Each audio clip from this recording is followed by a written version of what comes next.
Welcome to the event. We're really happy that you're here. We're about to go live in just a few moments. But before we lift off, there's a few important things we want to make sure that you're aware of so you get the best possible experience out of this.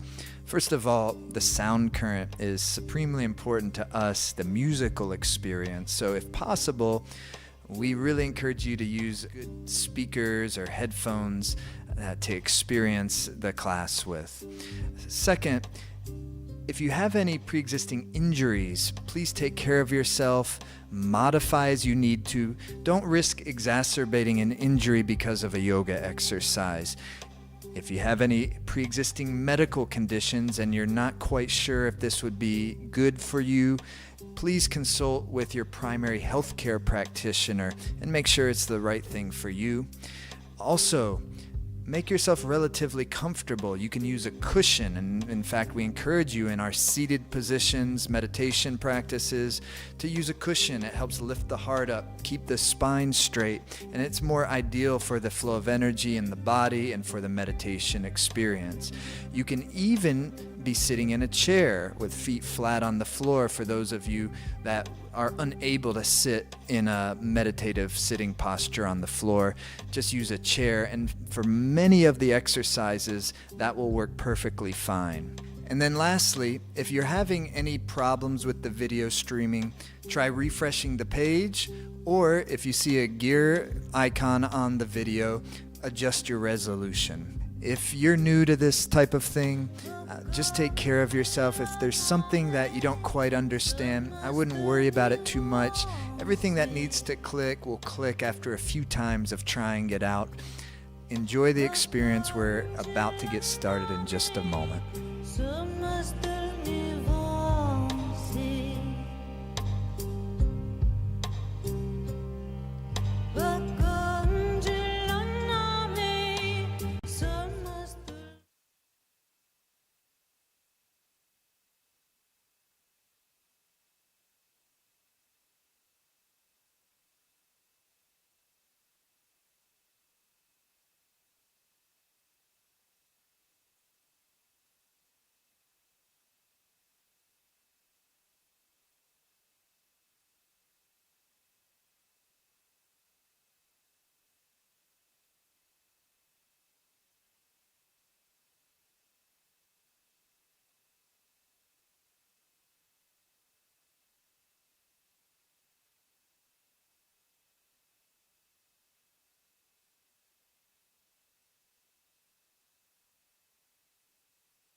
First mantra, like and as we go along with it, try to get it to start from down here and then resonate like your forehead area.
And take your hands like this. It's just like kind of like these guys. It's tuning, starting off, and the first part is this tuning the instrument, really. So simple, light, like that rhythm, like that.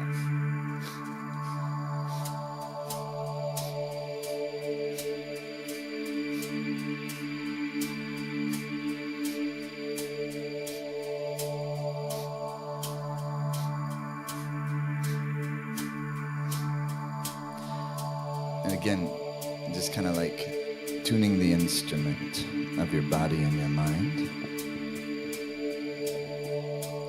Getting the prana to move through its central channel.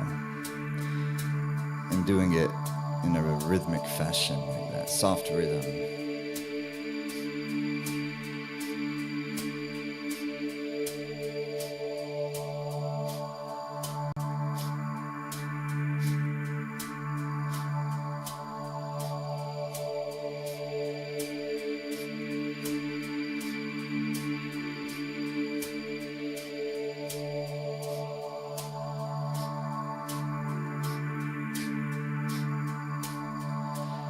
Today, we're not forcing anything open, it's soft, it's easy.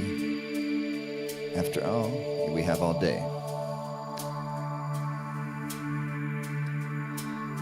So it's opening in that way, instead of like going at it in some kind of more masculine, aggressive way. Soften it, and move with a feminine feel.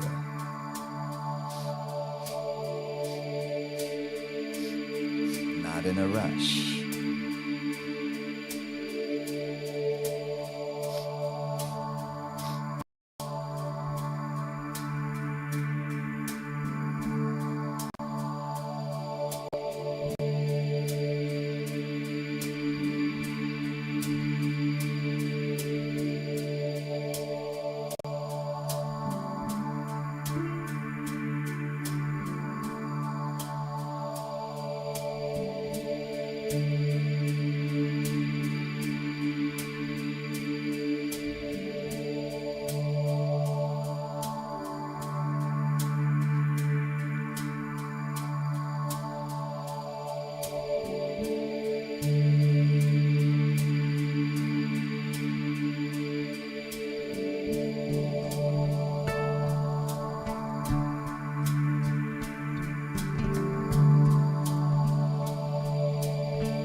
Suspend the breath.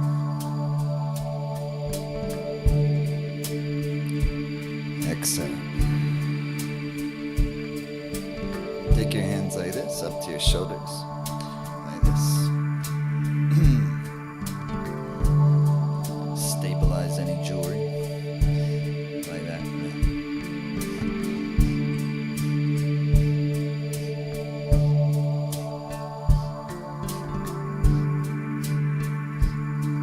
Try that perfect rhythm. Let it swing.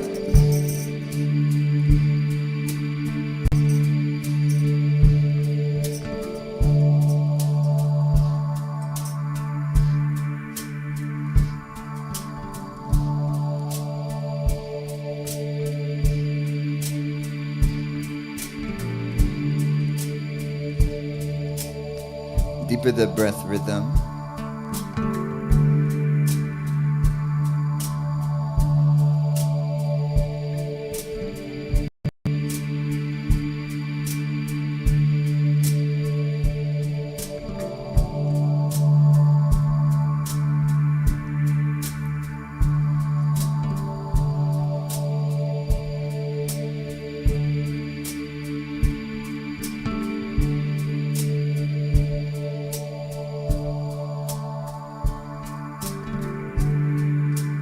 To the center. Inhale. Suspend the breath and lift up the root lock and contract up the pelvic floor and the navel up and in. And exhale. Yeah, simple. Tuning the instrument. Not only paying attention to our physical body when we're doing exercises, but also paying attention to the pranic body. Same principles though, if you go work out in the gym with a good trainer, they'll make sure you're connected at your core before doing anything up here. It's the same principles exist in yoga practice when working with subtle energy, with your chi. The strength of it comes from down here. But we always tend to kind of emphasize up here is this third eye and bliss. But that bliss gets stabilized when there's strong foundation, you know. Being strong in one's character, being strong in what one is all about and what our life is all about, and getting a sense of that. And that doesn't come from our intellect. That comes from our intuition, our heart. The heart-mind. These are, and that when it comes to that part of the psyche, the mind is not our brain, you know. The heart chakra is the mind. That's what the chakras are. It's the psyche.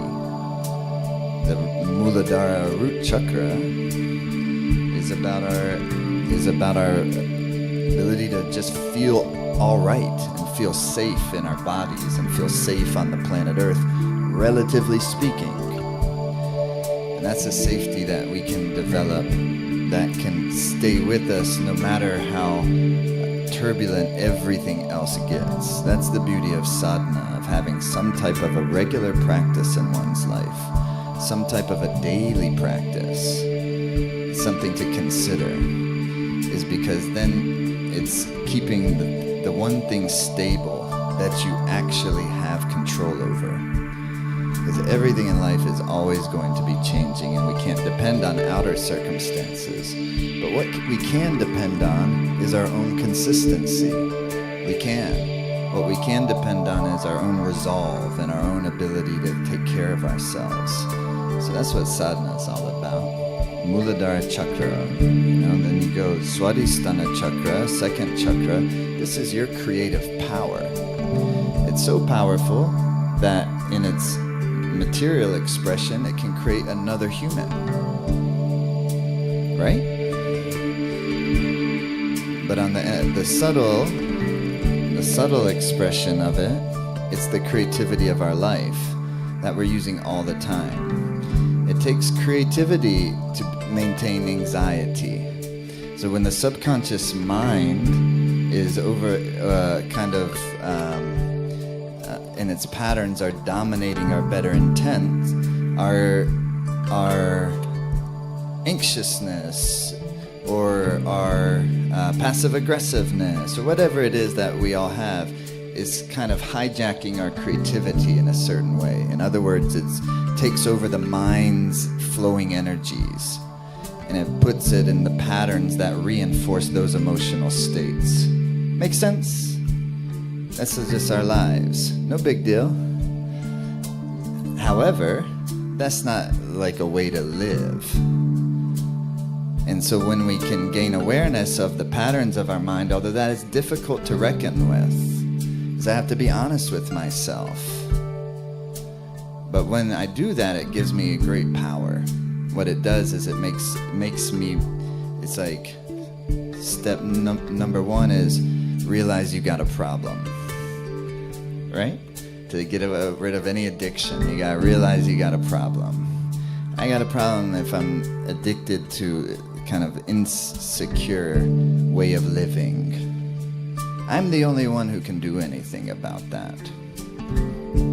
Others, therapists, teachers, friends, whoever, they can help us see those things, but they can't transform it for us.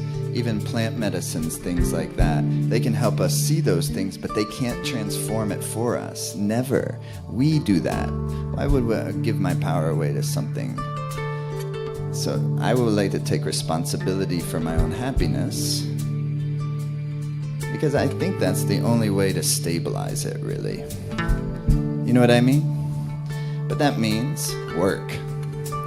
That means work, because then I have to be realistic about what is okay, theoretically, but how do I embody it? How do I actualize that?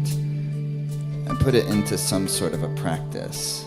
So that's the basic concept of what a sadhana is to take these intents we have in our lives already. We're never is the problem usually intent, because all of us, we very naturally, we want to be happy.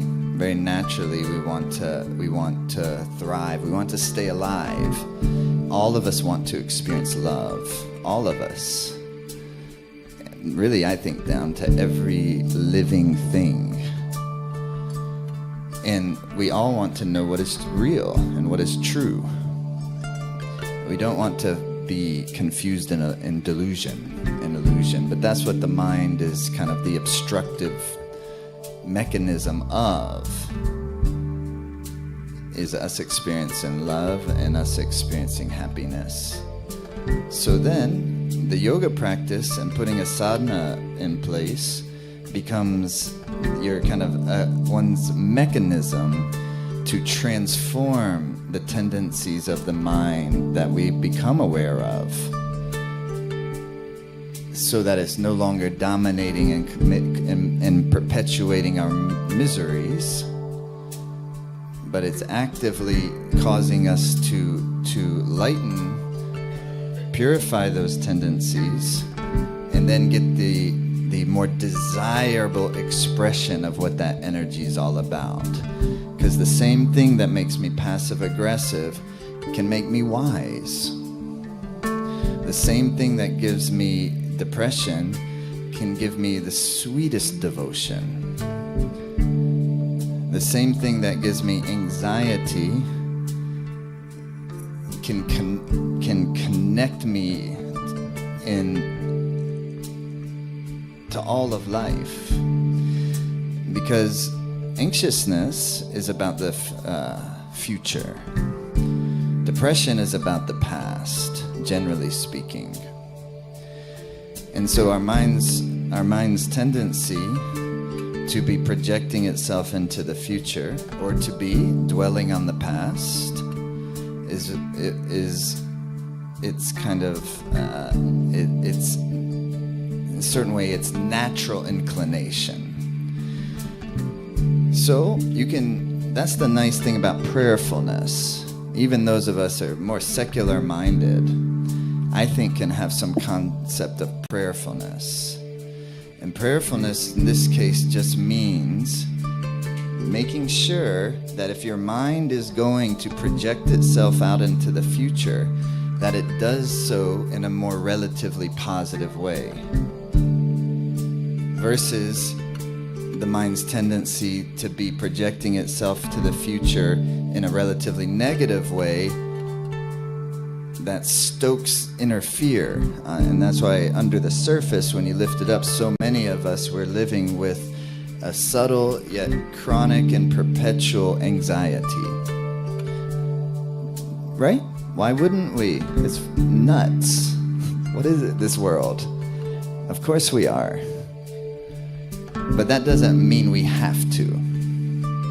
And so really it's not a matter of like flipping it from exactly this thing to exactly something else, but more of just little by little, on a regular basis, modifying that tendency. Because you can't change the mind just like this. The mind's been going in that way, I just say, since time immemorial. And so I can't expect me to just be like, oh, now I understand it philosophically, now it's just gonna be that way. It will take a long time. And you just go in little baby steps. But that's totally okay, because it's not that we're actually trying to get anywhere. It's not like that we're actually trying to accomplish anything in particular, other than little by little, blossoming a little bit more, blossoming a little bit more. When we're having a really hard time, we'll have confidence that that hard time ultimately is going to cause us to even blossom the more. And when you have that confidence that's based on your personal experience, then when crisis does strike, when tragedy does strike, you still will know that. And it doesn't take the anxiousness away from crisis moments. It doesn't take the sorrow away. It doesn't take the human things away. We're not trying to take the human things away. But what it does do is it gives you a net underneath you that you know you're held in. You're held in a womb of compassion. That's the experience of a yogi, or of just a person who's endeavoring to figure, what is all of this? I'm here, I was born, I'm traveling this life, figuring it out the best that I can. But so much of it is a mystery, isn't it? But we just have to follow what's in front of us, follow our hearts. We go into love relationships because we love. And then those fall apart. And then another one might come. And then that one might fall apart. You get some money, then it left you. Doesn't it do that? Money's like that. Everything that's part of the material world is like that. It comes and it goes. The nice thing in this is that's not like, ooh, the material world bad. No, material world enjoyable. And this is what artha is really all about. That artha actually means a thing. And in this context, it means a material thing. Because you have a certain path that your life is taking. There's a certain dharma of each of our lives, a certain path that we're taking. And that path, whatever it is, requires material resources in order for you to have the ability to continue along, mobilizing along your path. And to have enough of artha in terms of one's material prosperity, it gives a person the container that allows them to follow their dharma. So certain dharmas, certain paths, need very little money to operate. A simple life, living close to maybe nature, whatever. You can just think of what are the paths in life, what are the lifestyles that people have that require not so much resources. That could be a very nice life, don't you think? This chasing resources can be a bitch and can be very stressful. Whereas if you have the prosperity of feeling like you got enough, even though it may be relatively very little compared to many other people. Who's rich? So richness is not about accumulation of resources. Richness is an inner state. But richness comes from being aligned with what your life's path is all about first. And by getting in alignment with what one's life path is all about, richness comes. And it comes also in the form of material prosperity. Test it. Test if life is taking care of you in that way. Test if Mother Nature herself is the force of prosperity. When we understand her as not just, the trees and the birds, but also, what the Buddhists call the bliss void indivisible, the womb of creation, the force of loving kindness and intelligence at the center of things. What is it that grows a child in the mother's womb? What is it that turns her blood into milk? Right? This is a magical realm. You just have to remember. That's what I find this sadhana, meditation practice, yoga practice, primarily my experience is it's a process of remembering. I don't know what I'm remembering, but that's just what it feels like. It feels like remembering. It doesn't feel like finding out something new necessarily. Becoming who we are, somehow it's a remembering. And that's kind of cool. That's what even the word Simran and what Simrit's name comes from, Simrit. It often translated as like repetition, but its real meaning is remembrance. And the repetition of the mantra so that you gain remembrance. So when you're in the practice and you're putting the mind onto the breath rhythm, to put a mantra on that, extra helpful. Kundalini yoga is simple. It's sat nam sat nam sat nam sat nam sat. Sat is truth. Nam is like name or identity. But to translate these mantras, you always kind of come up short, because that's true identity, true name is what is often translated as. But it's called also the Panch Shabad. It has a 5 sounds, Sata Nama A, which resonate the 5 tattvas, 5 great elements of life: earth, water, fire, air, and ether, space. Yeah. So it's just sound vibrations, and mantra within the sadhana is the primary mechanism of transformation of mental patterns, emotional patterns, from the ones that cause us miseries to the ones that give us more happiness.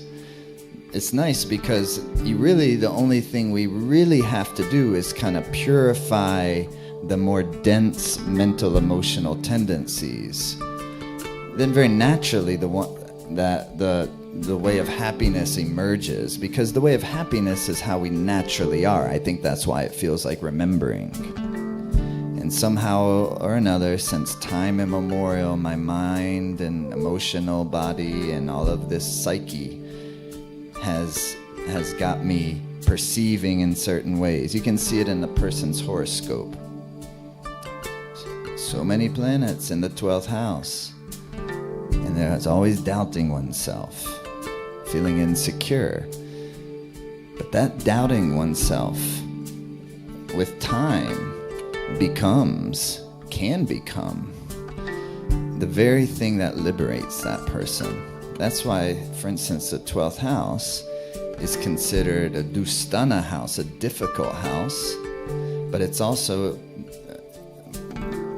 maybe the most spiritual of all the houses. And so the same thing that causes us to doubt ourselves, when you put it in the yogic perspective, becomes a power. Because what are you doing? You're doubting. You're not so convinced of things. I'm not so sure. And that not being convinced of things can help you pierce through the delusion. and then actually experience what is real. So, in other words, the very things that cause us misery, that cause us so much inner turmoil, become the very things that liberate us. So we shouldn't feel bad about our neuroses.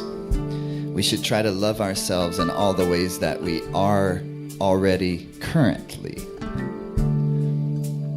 If we feel like we're lousy, we should have compassion for ourselves and acknowledge that we feel that way about ourselves, and feel how our body feels when we feel that way about ourselves. Notice it. When you notice how your body feels when you feel that way about yourself, it will naturally improve, because you'll notice my body doesn't feel good. It feels when I don't feel good. And if you keep bringing one's awareness to it, the caveat is with compassion. You can't do it with disgust. It won't improve. But if you can pay attention to it with love, with self-compassion, it will naturally start to improve. And guess what will happen? Your inner confidence will come up. This is the glory of having sadhana practice in one's life. Because what it does is it keeps the channels clear, it keeps the mind clear. And so then you can much more easily just pay attention to these things. And you notice when something's feeling off in your body. And when you notice something's feeling off in your body, that's your intuition talking. It's different than having an ache or a pain, or sometimes there's something you need to do, really. It's part of the dharma of your life, and you feel nervous about it. And you're going to need to exercise some courage. That's a little different. And that subtle discernment between something that's actually off versus something that I might be scared of, but I need to do. That's a discernment that becomes easier and easier the more one meditates. This is just more clear awareness about how your meditation is not because, you've become some extra spiritual thing. Nothing like that has changed. You already were that, if that's the thing. What is the spiritual and the not spiritual? We stay in that duality and always getting tripped up. My spiritual life, my non-spiritual life. What is this? It's just a life. And meditation practice makes one aware of their mind's tendencies. And when you have awareness of your mind's tendencies and you're actively cultivating the practice of compassion, you're cultivating compassion through the practice of compassion. It's not something that just will maybe already is there or will somehow just magically appear. Your biceps don't just magically get big. You would have to work them. The heart muscle of compassion is much like that as well.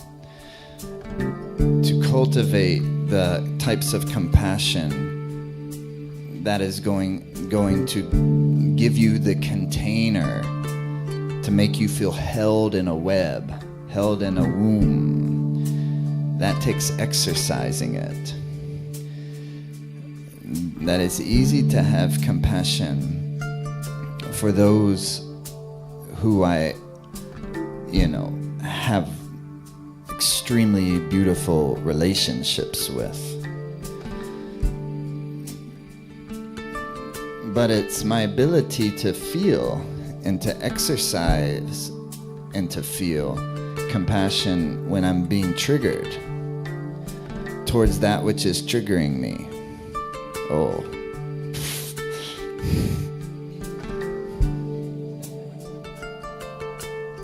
It may not be possible at first, right? But you can notice that it's not the case. And you can have the wish that it was. That is the practice of compassion. But then, even I think, wiser is if you get ahead of it a little bit. Like for instance, you realize that there's kind of two circles. There's like in a certain way, there's the circle of your resonance of people whom you have good resonance with. Let's just put it in the category of people right now in our relationships. So you have those that, like, if you think about them, it's a good, nice feeling. It's like, ooh, I would love to talk to them, or I love them so much. And then there's other people in our lives, if we think about them and we're like, True? Oh, y'all don't got no people like that.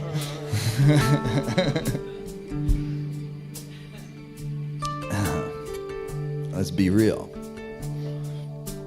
It's not even like staying human, you know? But as a human, becoming the prosperous human. And the prosperous human, under that, it can't be really muddy underneath that, you know, where there's real vengeance and there's real kind of vindictiveness. And there's layers and layers and layers of that, subtle layers of that, of our, and it's not that, if we're experiencing vindictiveness or jealousy, this doesn't make us a bad person. We're not even talking about us. We're talking about our mind's tendencies. That's all it is. And your mind's tendencies have different tendencies than my mind's tendencies. We can see it in the horoscope. Okay? So then that's one of the things that I appreciate about studying astrology from a yogic perspective, meaning to be able to understand our own psyche. Yogic astrology, and to be able to transform those patterns, is it depersonalizes the thing, and you can see it. So then, once we can hold all of those things, because if I'm gonna take the great path of transforming myself into a prosperous, happy human, you better come as a warrior. At times it's gonna need that. You know, at other times it will require to go total soft and total surrender. At other times I'll have to draw the sword. And so all of that, in order for it to kind of be consistent, to stand the test of time, it's going to need compassion. So I have my circle of resonance, but then I have that which I'm not into. There's all sorts of powers in this world I'm very much not into and stand absolutely against. But if I do that without compassion, I'm not going to win the battle. Because in the doing so, I'm also destroying myself. What is that thing Valerie, the great, beautiful Valerie Carr says in her book called See No Stranger? She's from Guru Nanak. What does she say is, you are a part of me that I do not yet understand. Something like this. What a beautiful book. Was it called See No Stranger? See No Stranger. If you're struggling with the circumstances of the world and how to process them right now, open that book up and have a read and have your tissues nearby as you cry through it. It's so good. Okay? So anyways, the point is, how do I get ahead of it? We're still somehow on the topic of self-compassion. How I get ahead of it is, first thing, what I can do. Here's what I do. A little ritual on a daily basis. I think of everybody I love the most. Not necessarily everybody. I just allow, because I love so many people. It would take all morning. So I just let whoever arises in my mind of who I love, and usually that's someone's that we have some karmas happening with currently, and really in our presence. Maybe it's mom and dad are going through something. Maybe it's your children, maybe it's your lover, whatever. Whoever arises, and you think how much you love them, and then you think how much you wish them to be happy. Just simply acknowledging that, becoming aware of that natural wish that we already have. Then think of them, how much you wish for them never to have to suffer. And if you feel comfortable enough to do it, is you think of them suffering. You consider the fact that they are suffering, actually. Unless we ourselves are like Buddhas, then we are suffering in some regard already. But what the tantric practitioners do is they'll visualize their mothers, going through great suffering.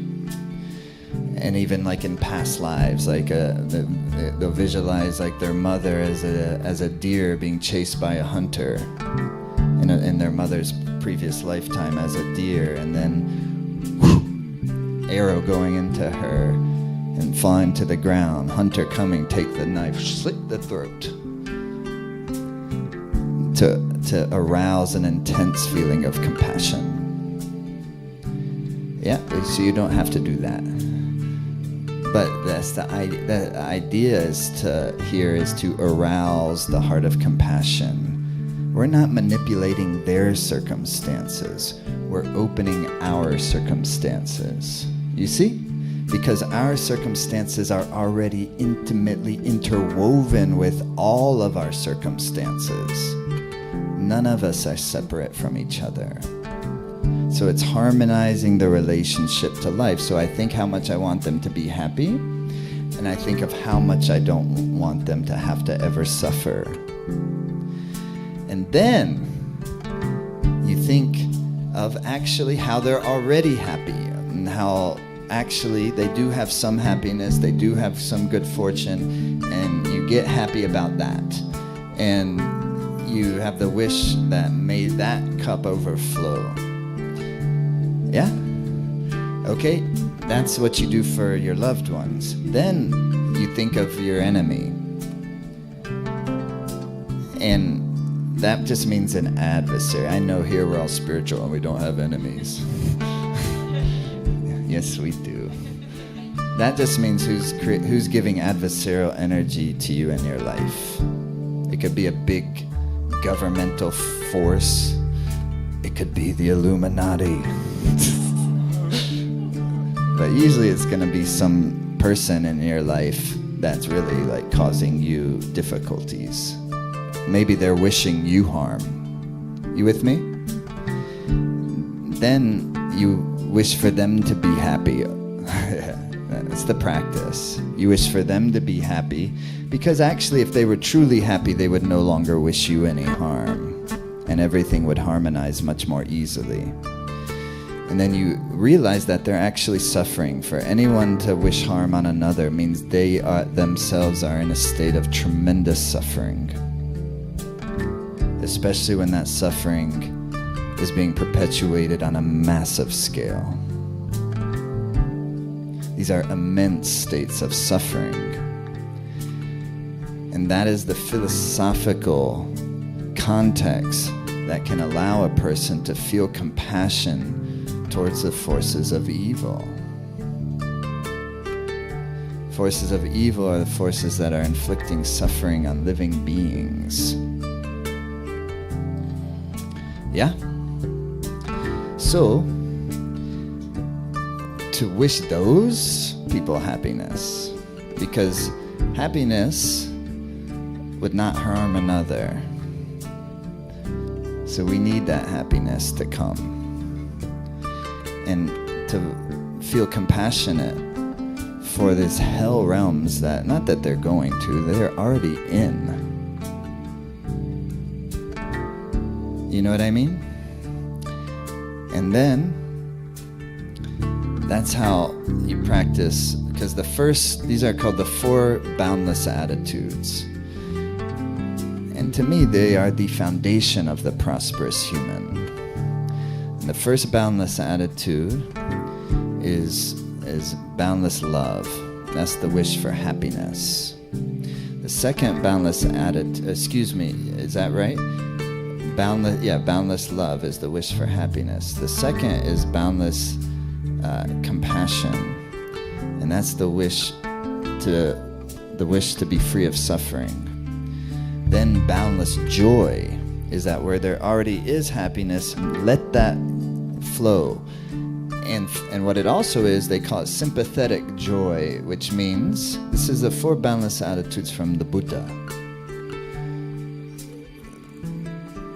Sympathetic joy means that when you catch someone else being happy, that you get happy too. Right? As opposed to when you catch someone else being happy and you're like, whatever. Especially your enemy, you know. You want that. That's a hard thing. But this is how we transform our mind. You see, the heart is the mind. This is how we transform our mind. But it means staying connected to what real happiness is. And how am I going to do that unless I'm doing some sadhana? And I'm keeping my mind open and heart open and channels open. Otherwise, I can't stay in touch with this. Because this exists at a subtle place that is in between good and bad, ups and downs, togethers and aparts, you know. So getting happy when others get happy is a practice. Yeah, that's easy when it's like your family members that you love so much. But then you have the one that's charged up, which is your adversarial energies, having happy for them if they're happy. It doesn't mean if they're happy in some false way, some happiness that preys upon others, that's not happiness. But what we mean is that they're actually becoming really happy. We can be happy for that. Yeah? But also, if they get to relax on a beach, we would even be happy for that. We would love, as I always hear from Tenzin Bob, we would love for our dictators to like get to the spa. You know, we would like for them to like get to the beach and get, you know, like get them massaged, you know, try to get them to relax, you know.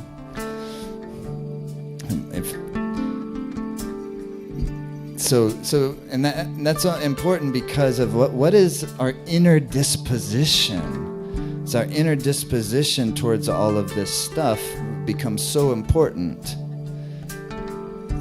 So if I'm gonna, for instance, practice activism, that's why I think like people like Valerie Carr so extraordinary in that they can be so fierce without losing compassion. That's what it takes.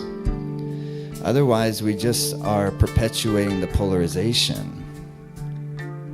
It's compassion is the neutralization force. Neutralization puts you in that in-between positive and negative charge. Love is the neutralizing force. Yeah? That's why music does it so well. Music communicates across the boundaries. You know, great music, nobody has any defense against. And so that's all. So that means the 4th boundless attitude is boundless equanimity. That means that you don't reserve your wishes for happiness to just your circles of resonance, but you include all living things. As the Dalai Lama's favorite prayer says, is that as long as space endures, as long as living beings remain, may I also remain to dispel the miseries of the world, the suffering of the world. It's like a bodhisattva's vow. Yeah. So that's a warrior's disposition. So when we say draw the sword, this is something that happens in one's inner resolve. Yeah? Okay. Hands to your knees like that. Then a simple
Squeeze up.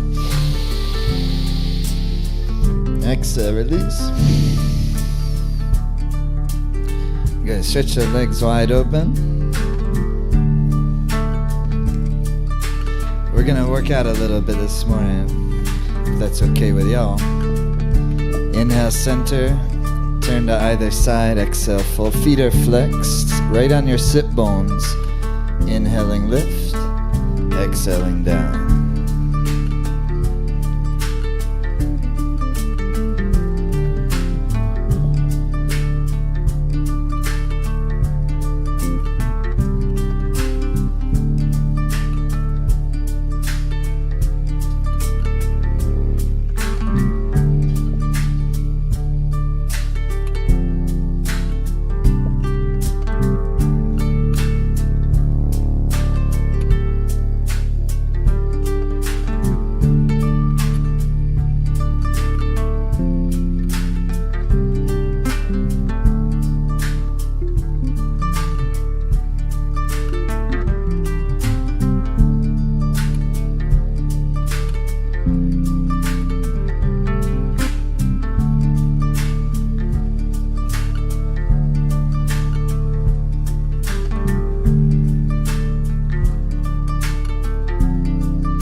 And then open the legs a little wider and continue. Opening the life nerve. Every inhalation is nice and deep. It's putting your body and breath in a rhythm. Nam, sut, nam, sut, nam, sut, nam.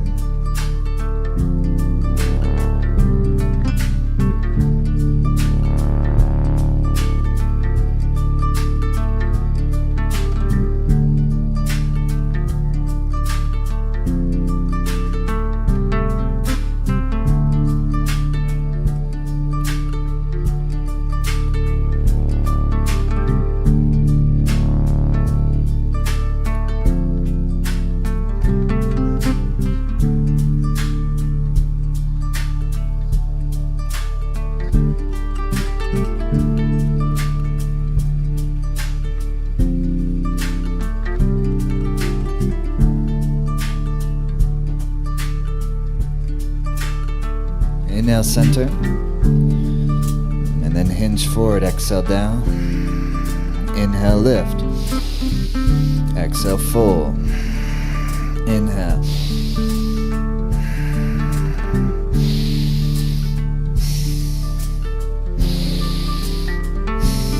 Like that.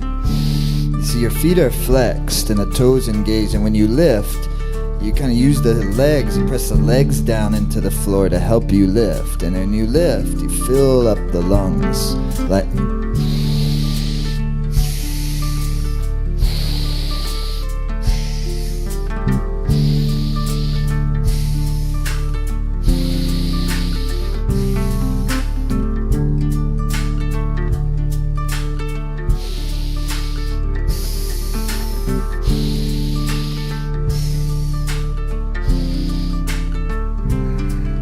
So what you want to do is when you lift up with your chest, like with your sternum.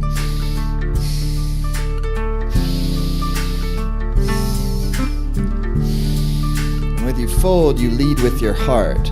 Some of us, at least in here, we're a little occupied with trying to get far down, so we're leading with our head. We're not worried about how far we're getting down. We're like, how deep can our groove and our feel go and our opening can go? Less ambition around distance of our stretch. More concentration on opening. Use the prana, use the breath. Nam, sut, nam, sut, nam, sut, nam.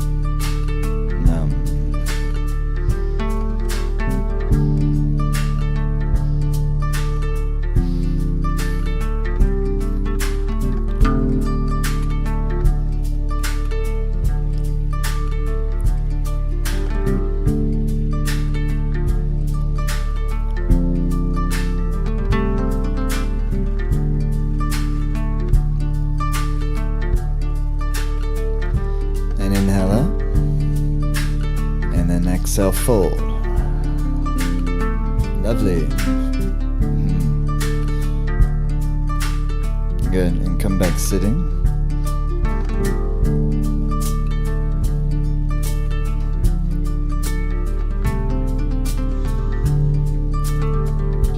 Gyan Mudra.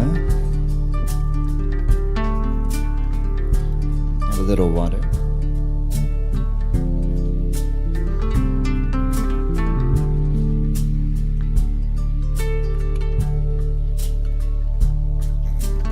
Index finger to your thumb.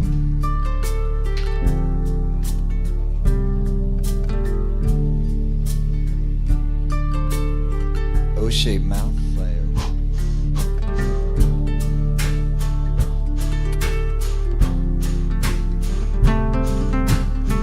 Make your lips nice and firm.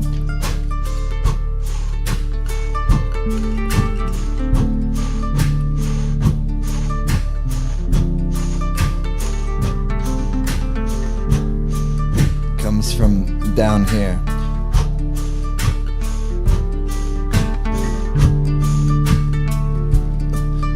But it's not jerky or aggressive. It has a punch. And it also has a softness.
Inhale.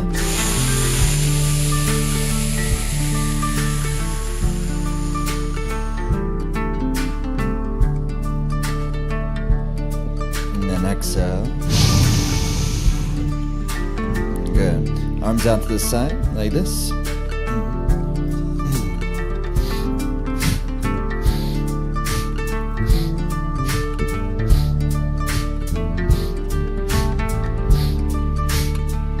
So the fingers are firm.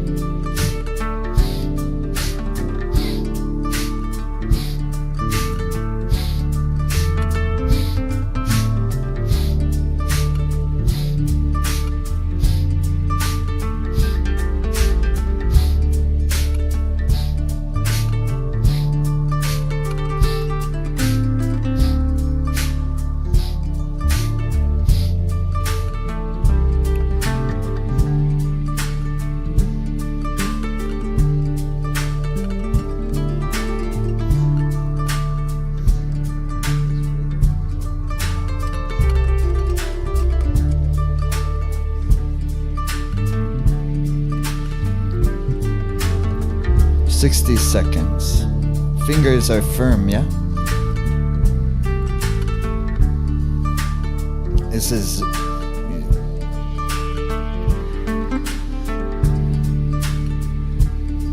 it changes the magnetic field of the psyche, helps the psyche go into its neutral force.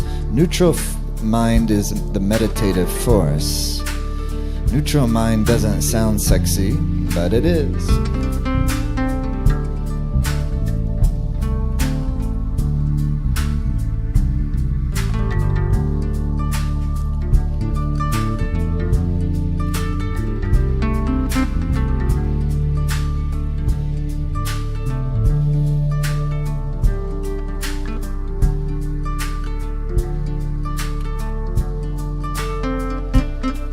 As your intuition flows through the neutral mind.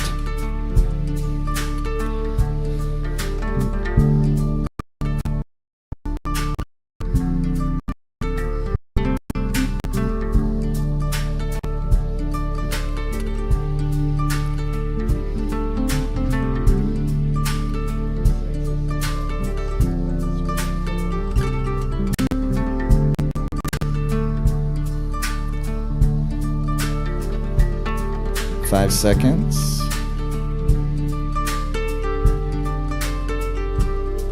And inhale, stretch your arms up.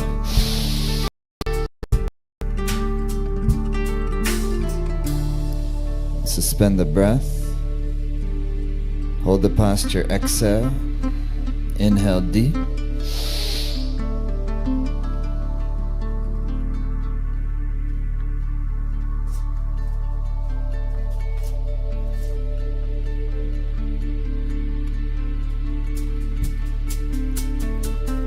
Exhale, release.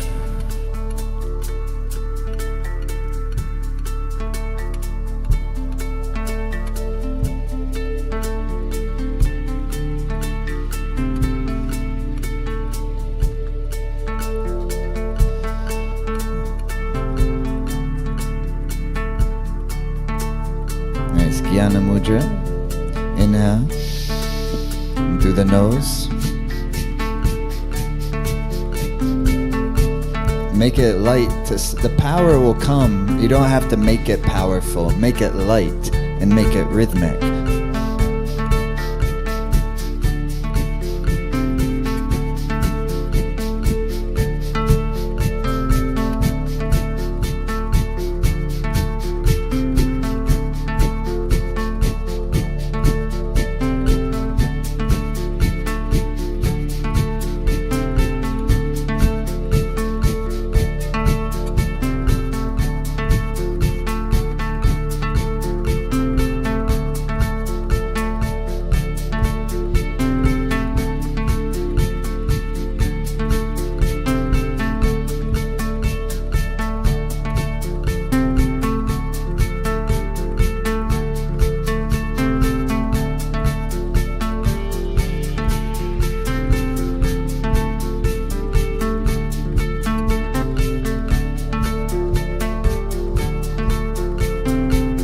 Third eye gaze. See, this is where the transformation of the mind takes place. At least is where it's catalyzed. By seeing if you can keep your mind on the breath, and you put the mantra onto the breath. It's very hard to keep the mind dwelling on the mantra and on the breath rhythm.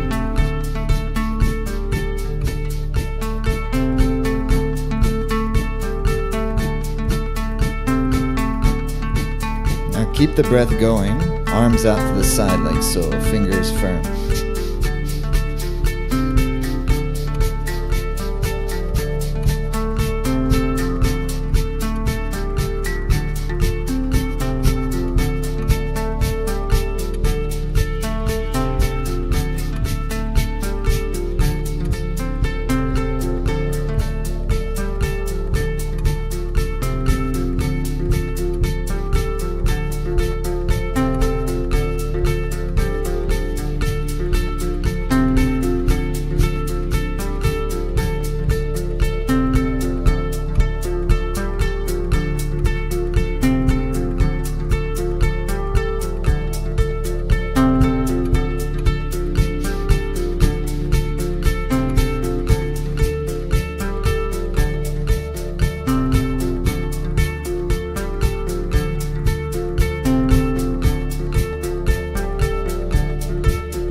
Keep the breath going and prayer pose palms.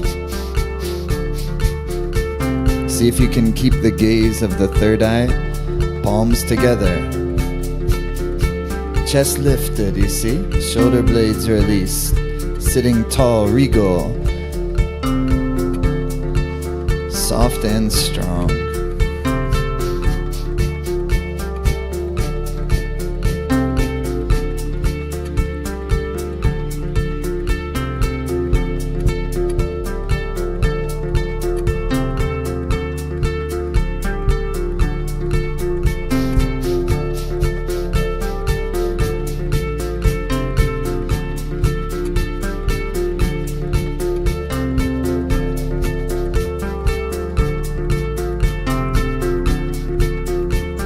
Listen and blend your breath rhythm with this rhythm.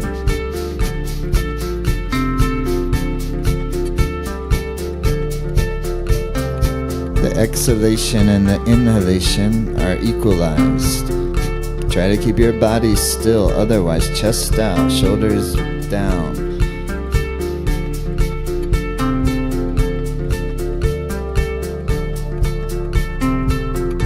Heart lifted gives your navel room to operate.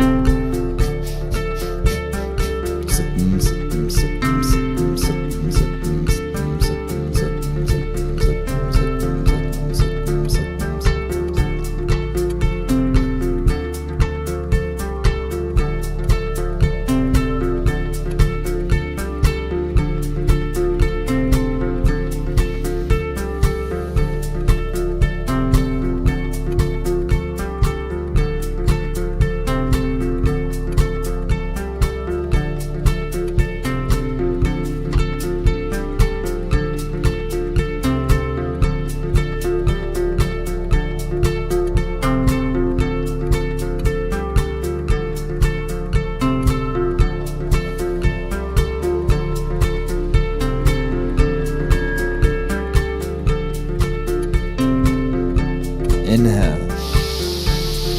And press your palms firmly as you lift the root lock, rectum, sex organ, navel. And gaze of the third eye, spacious of the mind. Exhale.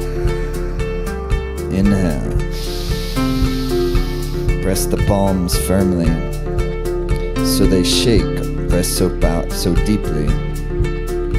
Lift the mulabam. Third eye gaze. Exhale. One more. Press the palms. Press them deep.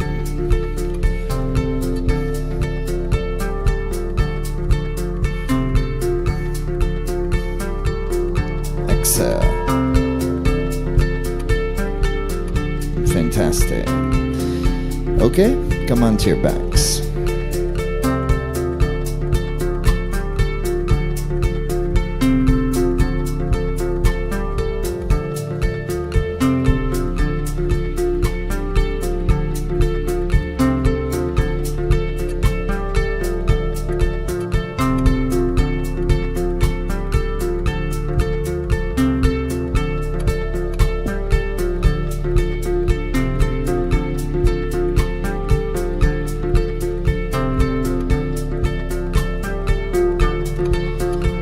Okay, you'll hug your knees to your chest,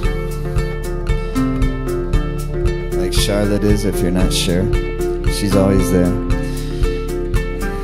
And then you bring yourself into stretch pose as you deeply inhale.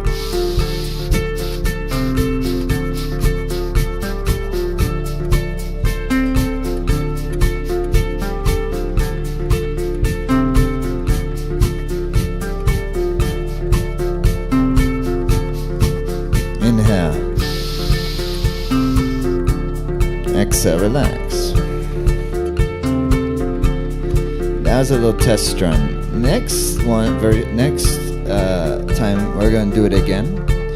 Let's see if we can come into it with less fight or flight. Okay? That means try to come into it in a calm way.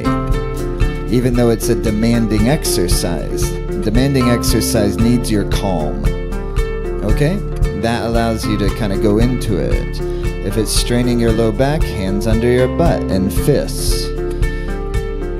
Take a deep breath and come up, hug your knees to your chest. And exhale. Then deeply inhale. Exhale.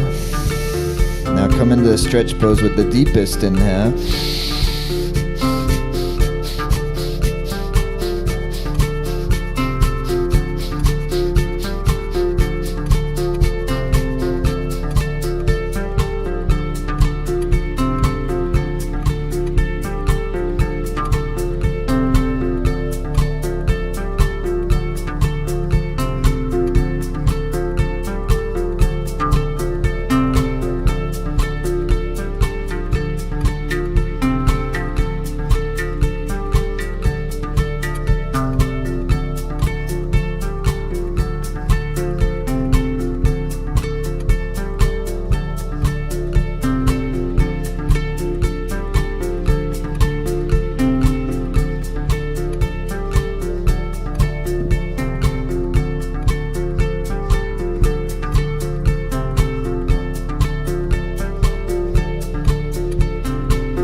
Hold the posture, inhale.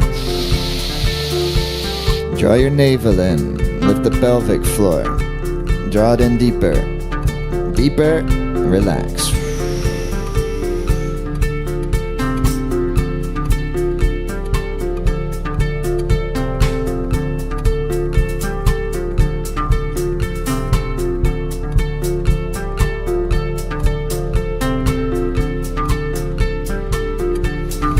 Now you're gonna hug your knees to your chest, rock a couple times, come lying down on your front side.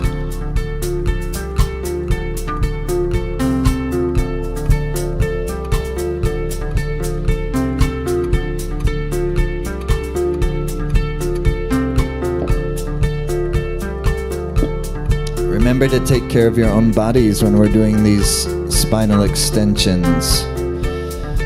Feel, don't force. Okay, so Shard will be like a bow pose. So the starting point, forehead to the floor, and then grab the tops of your feet, and then use your legs to help lift your torso up. Charlotte's very flexible.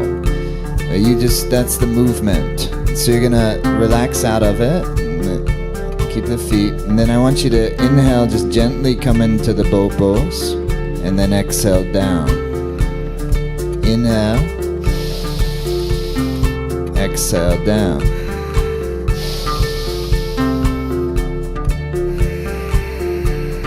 Inhaling into it, gently feeling into it, exhaling slowly down. Inhaling, lifting into it.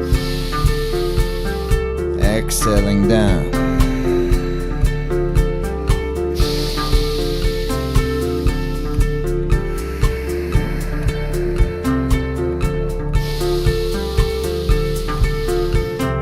And draw your gaze into the third eye and inhale into the posture.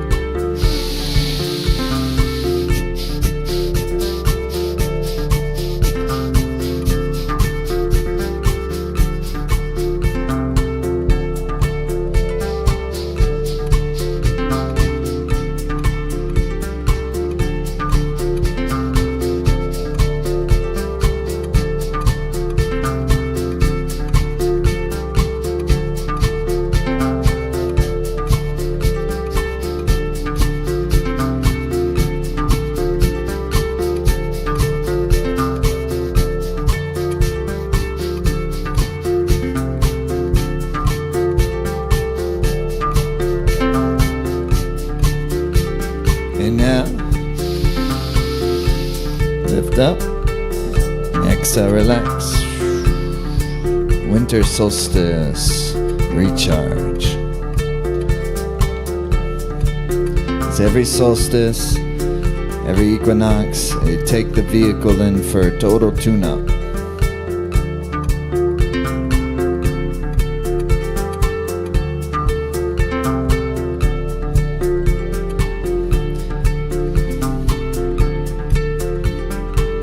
Don't you think?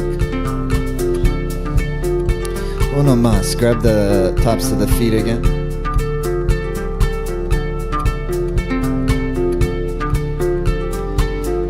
Remember, use your lower body to help lift your upper body. Use the strength of your legs to lift your torso as you inhale up.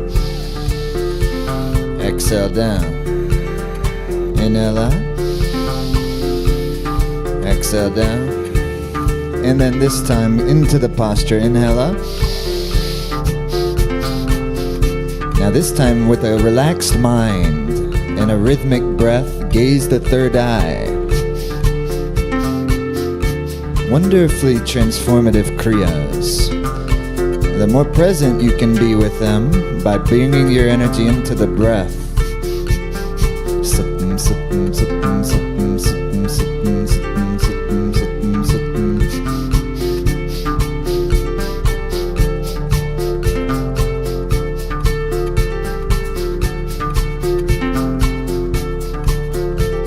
Inhale. Extend up. Relax. Bravo, bravo. And pushing back into like an extended child's pose.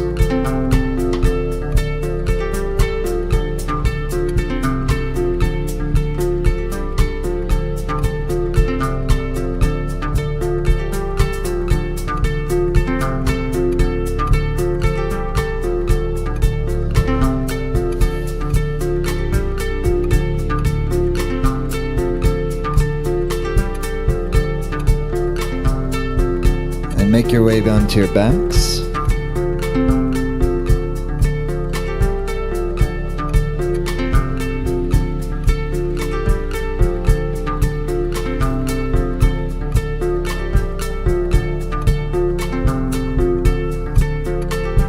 Feet to the floor. Feet to the floor.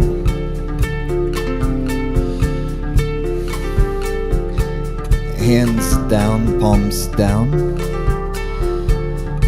But feel all the fingers are engaged, and all the fingers in the hand are making contact with the surface of the floor. And then you press your feet into the floor to lift the pelvis up into bridge pose. Then you exhale down. And then you inhale up and exhale down.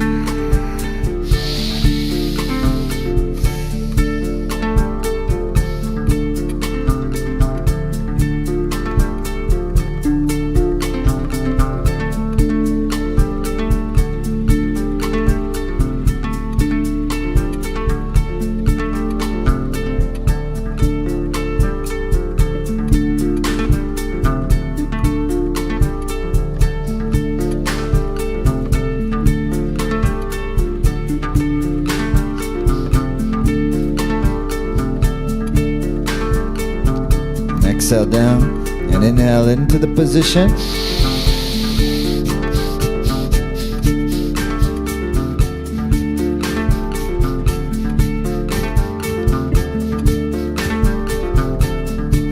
And it says circulating the prana through the spine.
If you practice the bow pose, or the upward bow, what is it called? Like the back bend, like a wheel pose is what it's called. You can come into the wheel pose.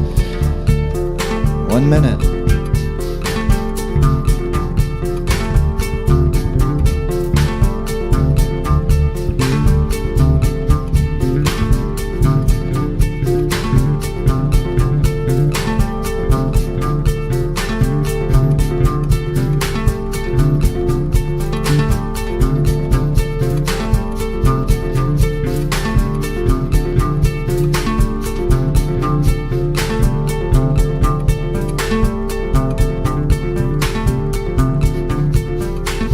Inhale deep, extend up, and slowly, slowly relax down. Relax all the way down.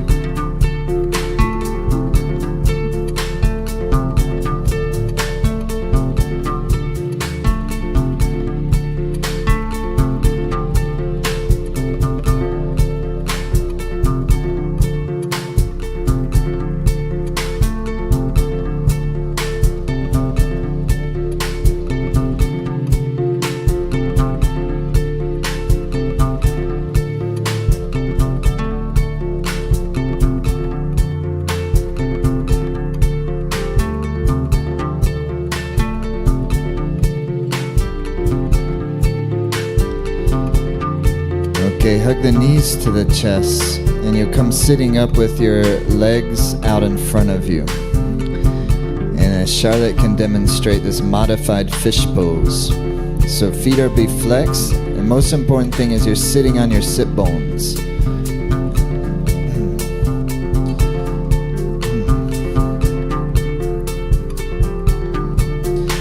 Well, that's where she'll maybe end up, but first show how we start, like this. First we want just lifted chest, strong legs, feet flexed like this. Yeah? Lifted chest, sit bones connected before you come down. Yeah? Like that. You feel all the way down. Can you feel your anchor from root line? Your root line's where your pelvic, your sit bones connect to the earth, all, in this case, all the way down through your heels, touching. All of that is creating connection. Feet are flexed, then you come back on your forearms, and you're keeping the chest lifted. So for me, I keep my head, I don't bring my head back. I'm not trying to pull something in my neck or whatever. You have to know your body, know your flexibility, but like she's doing, because it matters not really what the head is doing. The most important thing here is it's from your navel to your heart center. This fish pose is all about moving prana up from your lower triangle into your heart center. Okay? Good. Now come back up to the starting position. With that in mind, now you have a little bit of a sense of how you're going to do this posture. With that in mind, get your chest lifted, sit bones connected, feet flexed. Now all the weight comes on your forearms. You keep your chest extended out. Chest extended out.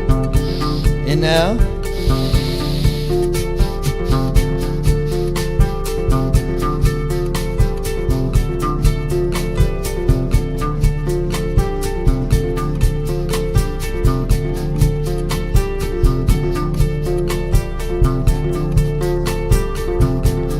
Relax your face muscles.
Inhale, extend out through your chest. Extend out through your chest. And then slowly, one vertebra at a time, from the lower part of your spine down, relax all the way down.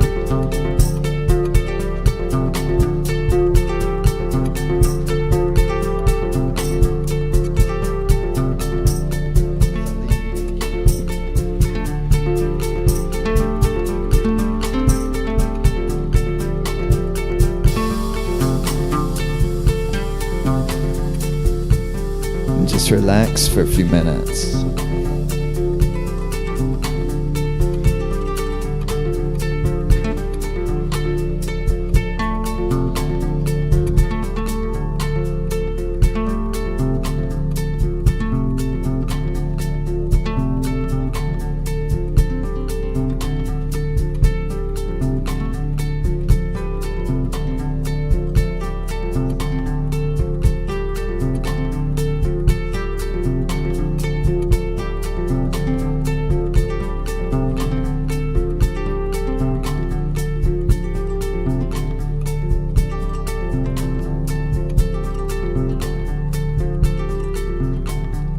Let your arms out a little bit. Let your legs out a little bit. Let your face relax.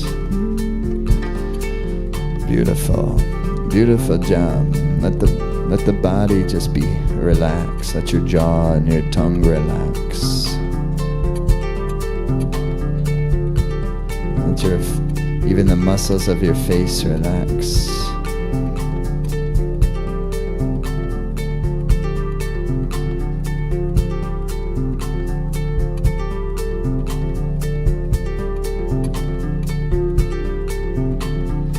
Chest and heart center relax. Your pelvis area relax, and your legs are relaxed, and your toes and your feet are relaxed. Soles of your feet. Just relax.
rotate the ankles.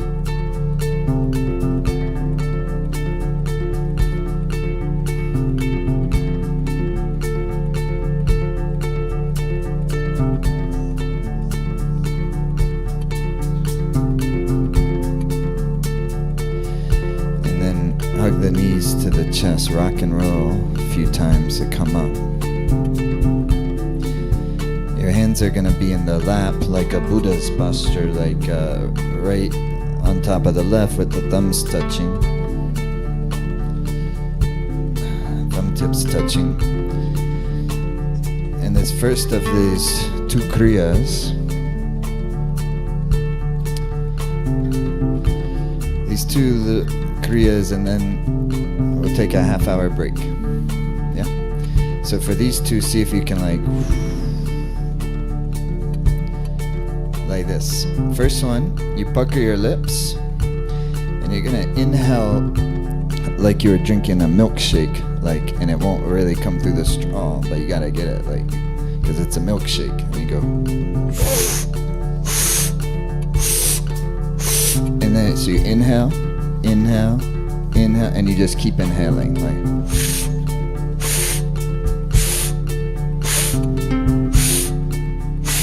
Don't worry about the exhale, it'll leak out somewhere. Puckered lips, like you're trying to pull through a milkshake through a straw, and it takes effort. Eyes open, pick a single point, soften your gaze at that point. This is a pranic energy multiplier kriya, but it doesn't work as well when looking around the room.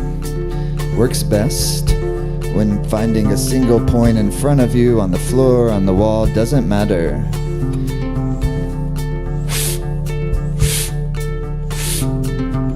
That rhythm all together.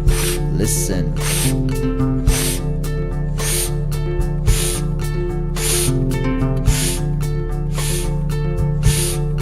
Pucker lips, inhaling, and keep inhaling.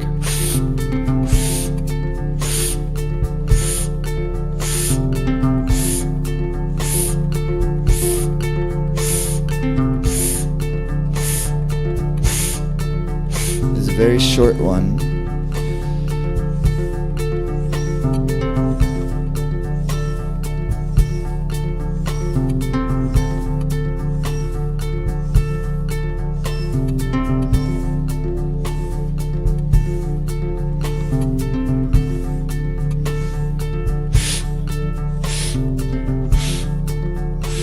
Try not to have your shoulders moving with the inhale. Just inhale.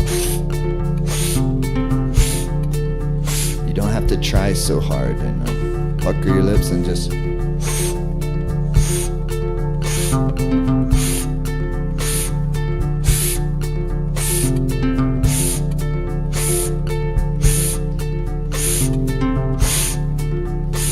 Soft gaze on a single point.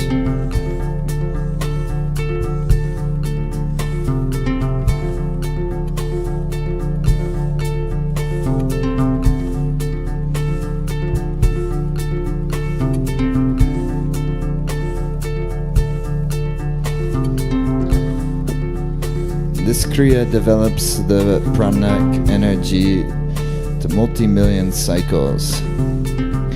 It may make you sweat, or you might feel cold. It's very powerful. You practice it with a certain kind of respect of that, mindfully.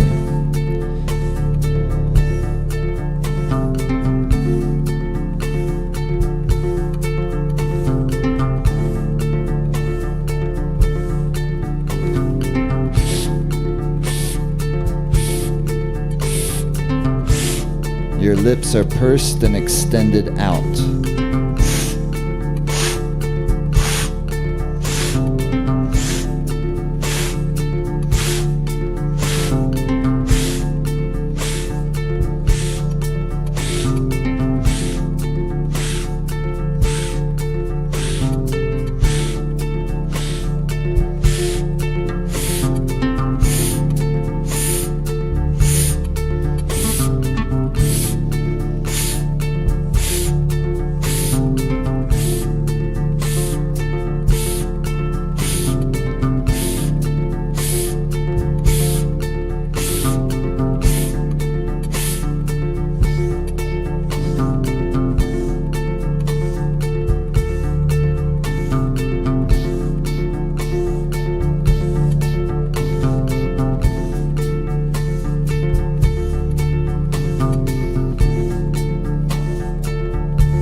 less than a minute.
Soft eyes open, gaze, suspend the breath.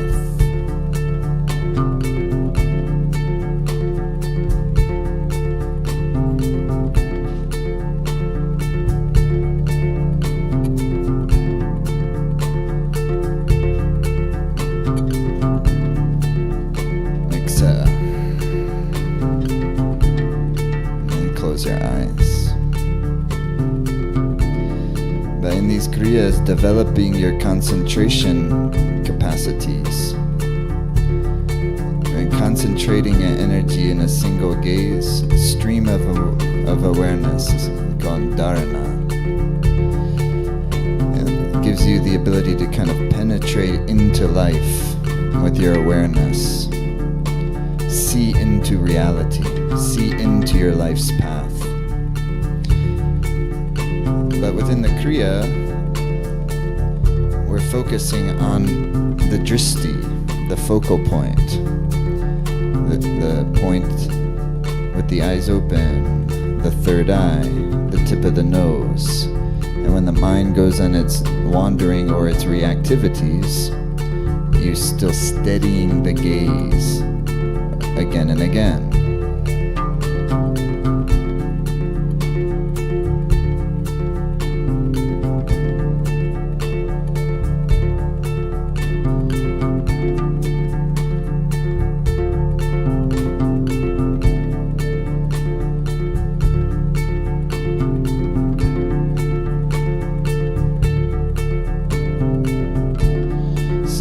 That we're using is again, it's the sounds of Satanam.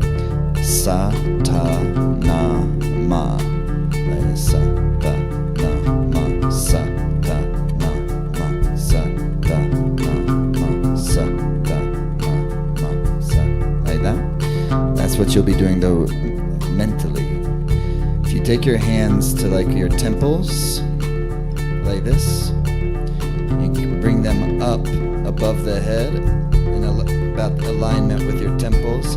Fingers together, thumbs relaxed away, and you hold it like an arc line above, like this, above the head, like that. So what we'll be doing is the breath is, it's like little sniffs, light sniffs in. It's going to be 8 sniffs in, and then 8 sniffs out. Then you keep the breath out for 16 counts. Try this light.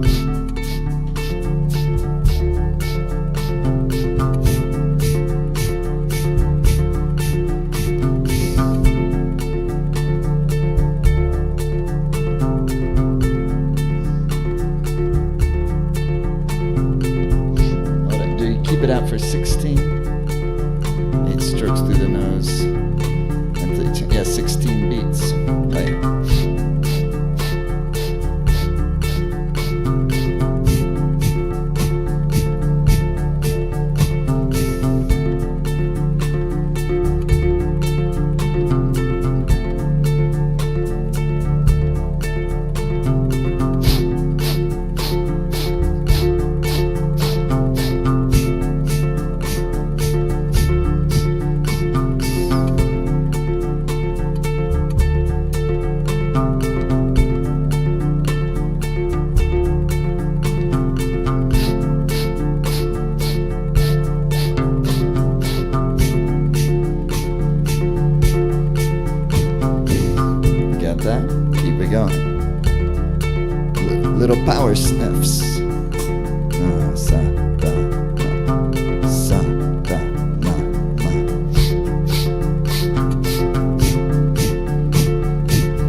of the psyche, Kriya.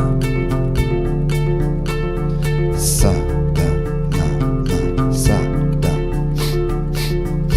Da, na, na, da, na. Da, na, sa, da, na, sa, da, na, sa, da, na.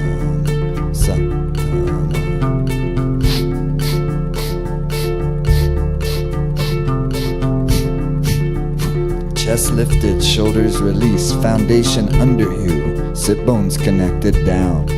Chest lifted up, shoulder blades release, heart open wide, like a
shoulder blades relaxed down and your chest held high. Gaze the third eye where the root of the nose meets the skull bone. Then vibrate the mantra. Nam, sa, da, nam, sa.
Use it to brighten your whole field, you know? It'll do it.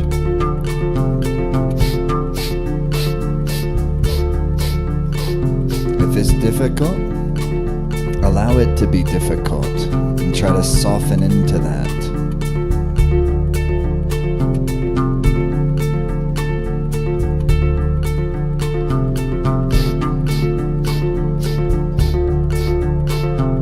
But hold the body steady.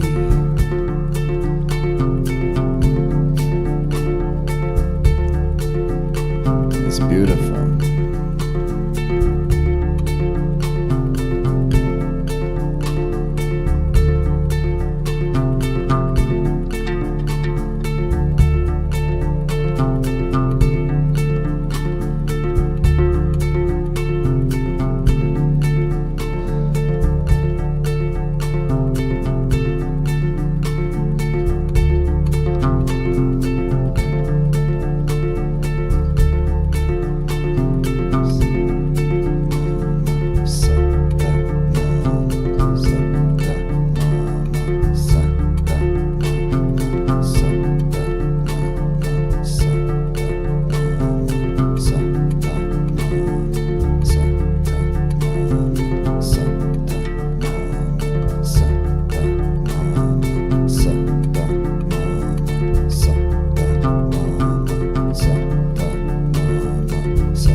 eye gaze, beaming the mantra, final moments.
Press your palms up towards the ceiling and then stretch your chest up and your head back. Drop your shoulders. Exhale. Again, inhale. Stretch your palms, heels of your palms up to the ceiling. Lift your heart, chest out, and drop your shoulders back. Hold the posture, exhale.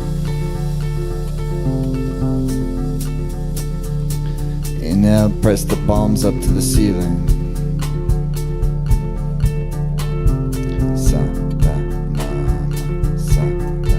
And then exhale, relax into a meditative space. Meditative position. Close your eyes down. Draw the gaze where the root of the nose meets the skull bone. Relax the gaze into that space. Index finger seals to the thumb.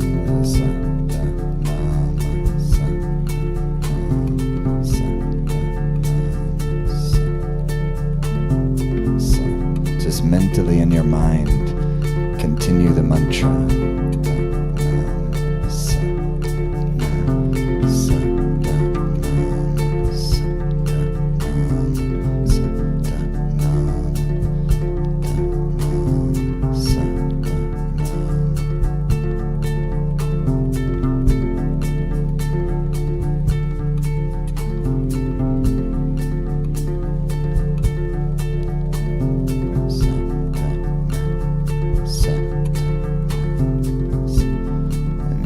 Start to softly chant it with your lips and your tongue, your sound.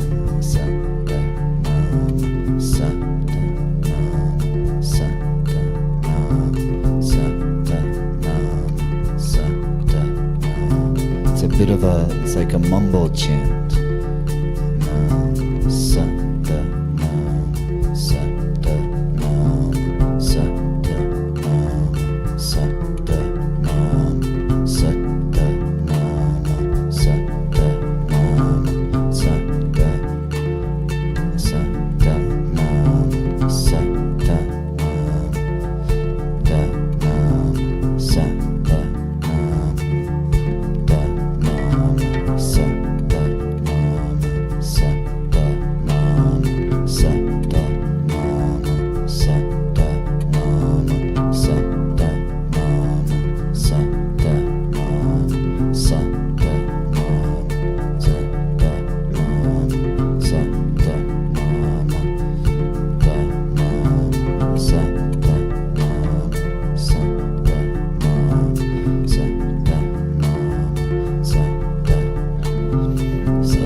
into your happiness, into the river current of your dharma,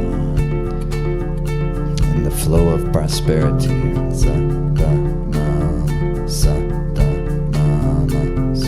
Using the mantra as your vehicle to transport you.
hear the mantra in your mind as you gaze of the third eye, and you lift up through the root lock, rectum, sex organ, navel.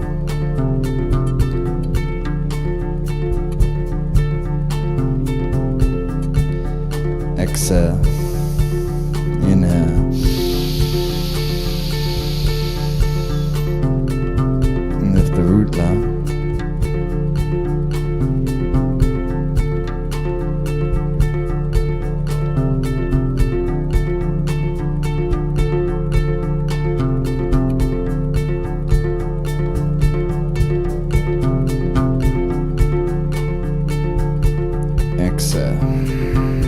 Stretch your arms out and shake them, shake them. And just kind of distribute the energy. And shake them, shake them. Set now. Okay. Good job. 30-minute break. Lay down, walk around, have some snack, as you wish. Great job, Satnam.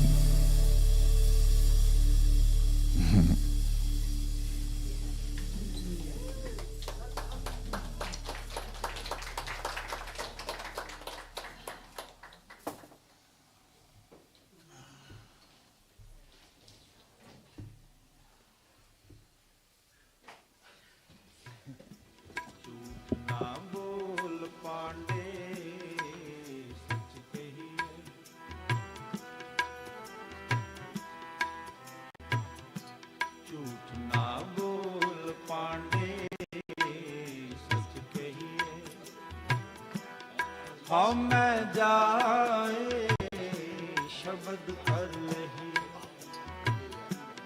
हम जाए शब्द कर लही ना भूल पांडे सच कही ना भूल पांडे सच कही हम जाए शब्द कर लही, हम जाए शब्द कर लही झूठ ना बोल पांडे सच कही झूठ ना बोल पांडे सच कही हम जाए शब्द कर लही, हम जाए शब्द कर लही झूठ ना बोल पांडे सच कही झूठ ना बोल पांडे सच कही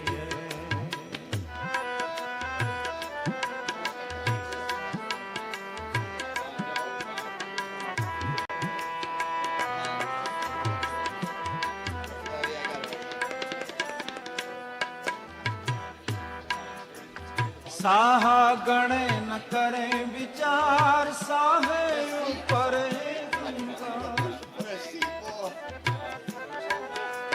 साहा गणे न करे विचार साहे ऊपर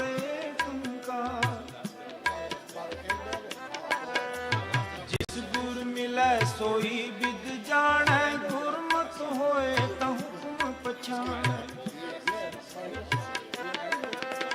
जिस गुर मिलै सोई विद जाने गुरमुख होए ता हुक्म पछाने हम जाए शब्द कर लही, हम जाए शब्द कर लही झूठ ना बोल पांडे सच कही झूठ ना बोल पांडे हम जाए शब्द कर लही ਹਉ ਮੈਂ ਜਾਏ ਸ਼ਬਦ ਕਰ ਰਹੀ ਹੈ ਝੂਠ ਨਾ ਬੋਲ ਪਾਂਡੇ ਸੱਚ ਕਹੀਏ ਝੂਠ ਨਾ ਬੋਲ ਪਾਂਡੇ ਸੱਚ ਕਹੀਏ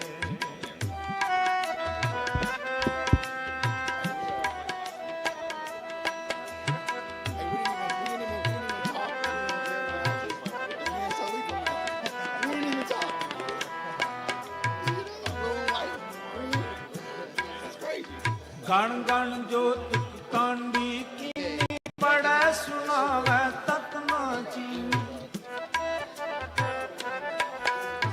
ਗਣ ਗਣ ਜੋ ਤੁਕ ਕਾਂਡੀ ਕੀਨੀ ਪੜੈ ਸੁਣਾਵੈ ਤਤ ਨਾ ਚੀਨੀ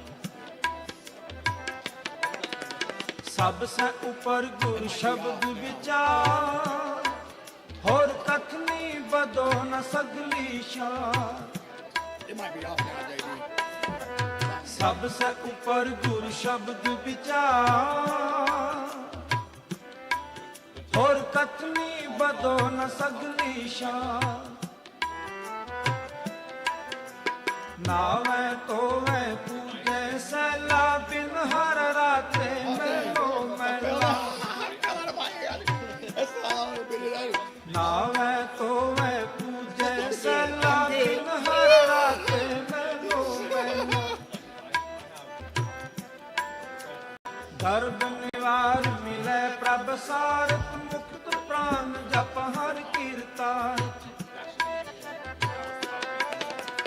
ਗਰਭ ਨਿਵਾਰ ਮਿਲੇ ਪ੍ਰਭ ਸਾਰਤ ਮੁਕਤ ਪ੍ਰਾਨ ਜਪ ਹਰ ਕੀਰਤਾਰ ਹਉਮੈ ਜਾਏ ਸ਼ਬਦ ਕਰ ਲਈਏ ਹਉਮੈ ਜਾਏ ਸ਼ਬਦ ਕਰ ਲਈਏ ਝੂਠ ਨਾ ਬੋਲ ਪਾਂਡੇ ਸੱਚ ਕਹੀਏ ਝੂਠ ਨਾ ਬੋਲ ਪਾਂਡੇ ਸੱਚ ਕਹੀਏ ਹਉਮੈ ਜਾਏ ਸ਼ਬਦ ਕਰ ਲਈਏ ਹਉਮੈ ਜਾਏ ਸ਼ਬਦ ਕਰ ਲਈਏ ਝੂਠ ਨਾ ਬੋਲ ਪਾਂਡੇ ਸੱਚ ਕਹੀਏ ਝੂਠ ਨਾ ਬੋਲ ਪਾਂਡੇ ਸੱਚ ਕਹੀਏ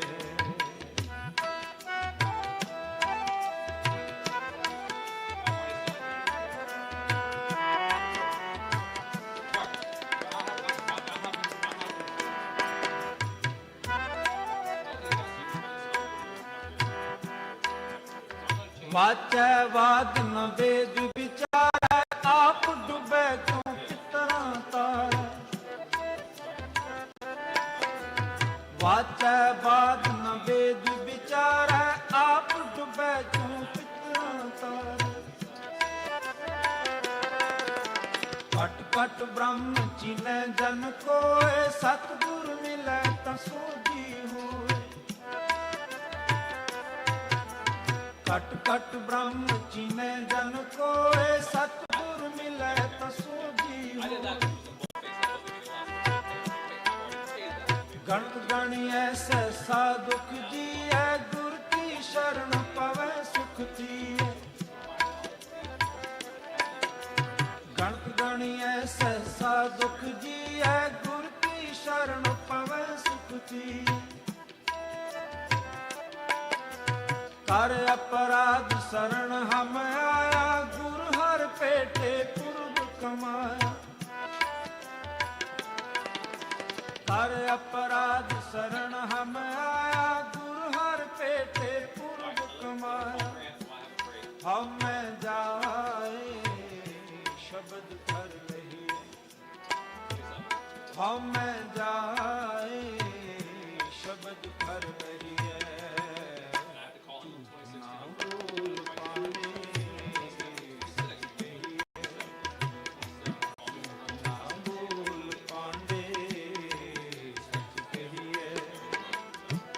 ਹਉਮੈ ਜਾਏ ਸ਼ਬਦ ਕਰ ਲਈਏ ਹਉਮੈ ਜਾਏ ਸ਼ਬਦ ਕਰ ਲਈਏ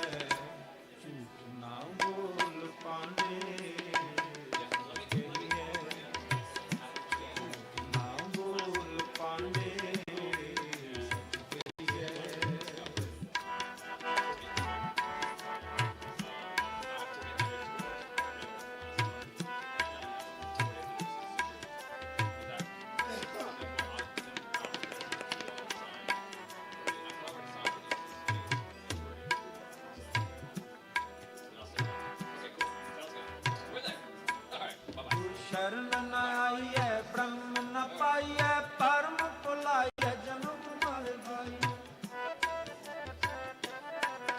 गुरु शरण न आइए ब्रह्म न पाइए परम भुलाइए जन्म मर आई जम दर बांधो मरै बेकार नर दे नाम ना शब्द अचार जम दर बांधो मरै बेकार नर दे नाम ना शब्द अचार इक पांदे पंडित मिश्र कहाए दुबदा राते महल न पावे इक पांदे पंडित मिश्र कहाए दुबदा राते महल न पावे जिस गुर प्रसादी नाम आधार कोट मदे को जन्म पार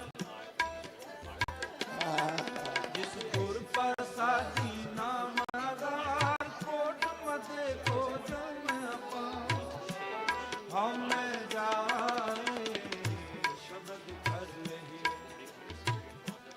हम जाए शब्द कर रही है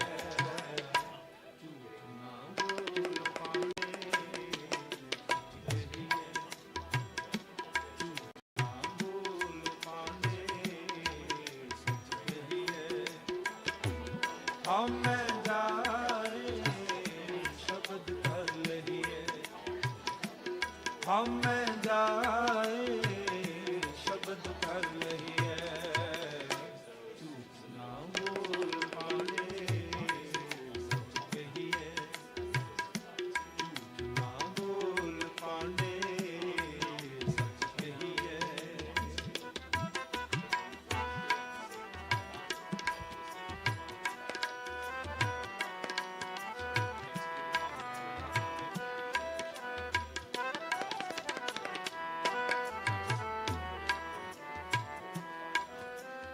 एक बुरा भला सच एक है बूझ ज्ञानी सतगुर की टेक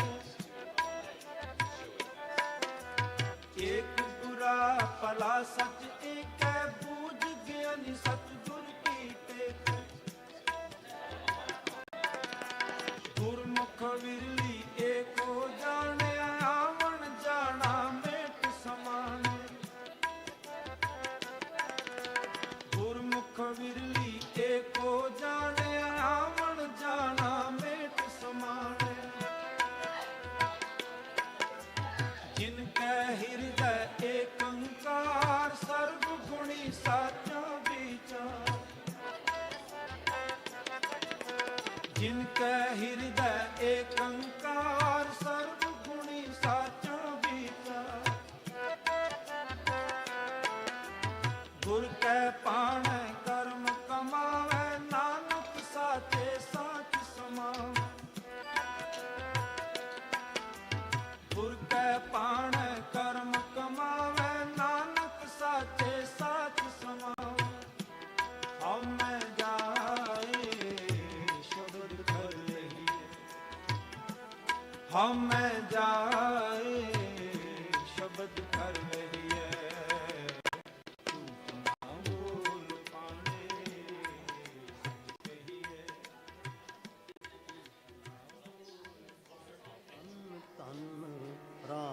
ਰਾਮਦਾਸ ਗੁਰ ਜਿਨ ਸਿਰ ਆਤਨੇ ਸਵਾਰਿਆ ਤਨ ਤਨ ਰਾਮਦਾਸ ਗੁਰ ਜਿਨ ਸਿਰ ਆਤਨੇ ਸਵਾਰਿਆ ਜਿਨ ਸਿਰ ਆਤਨੇ ਸਵਾਰਿਆ ਜਿਨ ਸਿਰ ਆਤਨੇ ਸਵਾਰਿਆ ਜਿਨ ਸਿਰ ਆਤਨੇ ਸਵਾਰਿਆ ਜਿਨ ਸਿਰ ਆਤਨੇ ਸਵਾਰਿਆ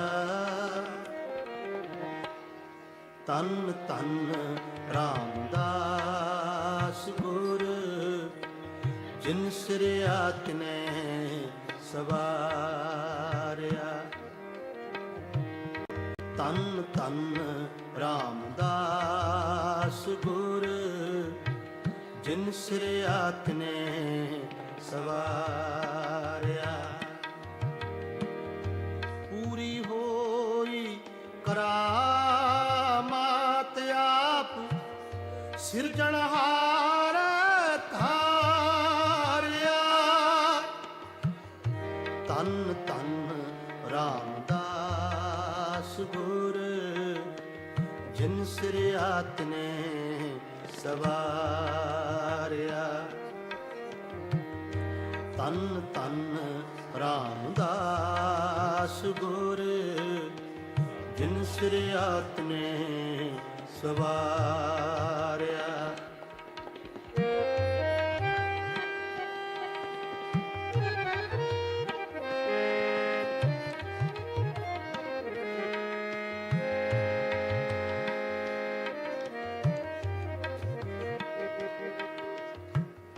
ਸਿੱਖੀ ਅਤੇ ਸੰਗਤੀ ਪਾਰ, ਬ੍ਰਹਮ ਕਰ ਨਮਸਕਾਰਿਆ।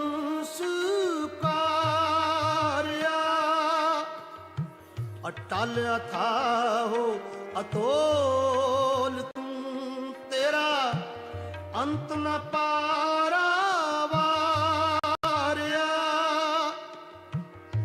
ਤਨ ਤਨ ਰਾਮਦਾਸ ਗੁਰ, ਜਿਨ ਸਿਰ ਆਤਨੇ ਸਵਾਰਿਆ। ਤਨ ਤਨ ਰਾਮਦਾਸ ਗੁਰ, ਜਿਨ ਸਿਰ ਆਤਨੇ ਸਵਾਰਿਆ।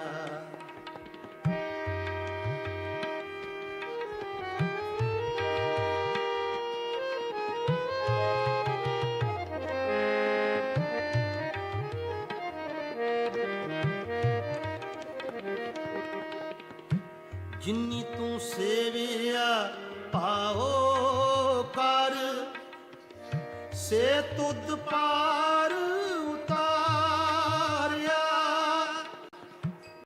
ਲੱਭ ਲੋਭ ਕਾਮ ਕ੍ਰੋਧ ਮੋਹ ਮਾਰ, ਕੱਢੇ ਤੁਧ ਸਪੁਰ ਵਾਰਿਆ।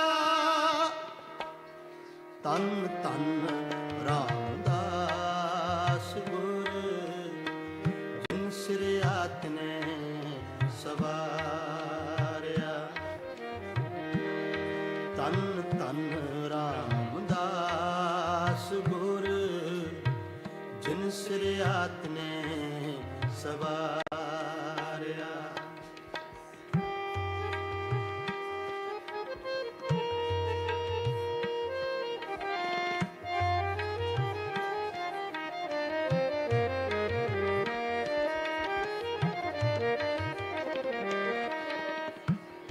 ਤਨ ਸੋ ਤੇਰਾ ਥਾਨ ਹੈ, ਸੱਚ ਤੇਰਾ ਪੈਸਕਾਰਿਆ। ਨਾਨਕ ਤੂੰ ਲਹਿਣਾ ਤੂੰ ਹੈ, ਗੁਰ ਅਮਰ ਤੂੰ ਵਿਚਾਰਿਆ। ਗੁਰ ਡਿਠਾ ਤਾ ਮਨ ਸਧਾਰਿਆ। ਤਨ ਤਨ ਰਾਮਦਾਸ ਗੁਰ, ਜਿਨ ਸਿਰ ਆਤਨੇ ਸਵਾਰਿਆ। ਤਨ ਤਨ ਰਾਮਦਾਸ ਗੁਰ, ਜਿਨ ਸਿਰ ਆਤਨੇ ਸਵਾਰਿਆ। ਜਿਨ ਸਿਰ ਆਤਨੇ ਸਵਾਰਿਆ। ਜਿਨ ਸਿਰ ਆਤਨੇ ਸਵਾਰਿਆ। ਜਿਨ ਸਿਰ ਆਤਨੇ ਸਵਾਰਿਆ। ਜਿਨ ਸਿਰ ਆਤਨੇ ਸਵਾਰਿਆ। ਤਨ ਤਨ ਰਾਮਦਾਸ ਗੁਰ, ਜਿਨ ਸਿਰ ਆਤਨੇ ਸਵਾਰਿਆ। ਤਨ ਤਨ ਰਾਮ जिन सिरियात ने सवारिया, जिन सिरियात ने सवारिया, जिन सिरियात ने सवारिया, जिन सिरियात ने सवारिया, तन तन रामदास गुरे, जिन सिरियात ने सवारिया, तन तन रामदास गुरे, जिन सिरियात ने सवारिया, जिन सिरियात ने सवारिया, जिन सिरियात ने सवारिया। वाह वाह गोविंद सिंह आपे गुरु चेला, वाह वाह गोविंद सिंह आपे गुरु चेला, वाह वाह गोविंद सिंह आपे गुरु चेला, वाह वाह गोविंद सिंह आपे गुरु चेला, वाह वाह गोविंद सिंह आपे गुरु चेला, वाह वाह गोविंद सिंह आपे गुरु चेला, वाह वाह गोविंद सिंह आपे गुरु चेला, वाह वाह गोविंद सिंह आपे गुरु चेला, वाह वाह गोविंद सिंह आपे गुरु चेला, वाह वाह गोविंद सिंह आपे गुरु चेला, वाह वाह गोविंद सिंह आपे गुरु चेला, वाह वाह गोविंद सिंह आपे गुरु चेला।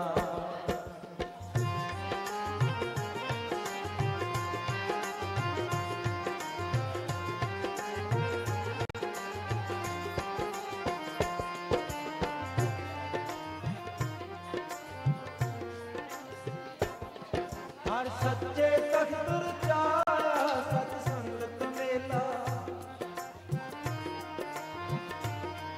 हर सच्चे तख्त रचाया सत संगत मेला, हर सच्चे तख्त रचाया सत संगत मेला, वाह वाह गोविंद सिंह आपे गुरु चेला, वाह वाह गोविंद सिंह आपे गुरु चेला, वाह वाह गोविंद सिंह आपे गुरु चेला, वाह वाह गोविंद सिंह आपे गुरु चेला, वाह वाह गोविंद सिंह आपे गुरु चेला, वाह वाह गोविंद सिंह आपे गुरु चेला।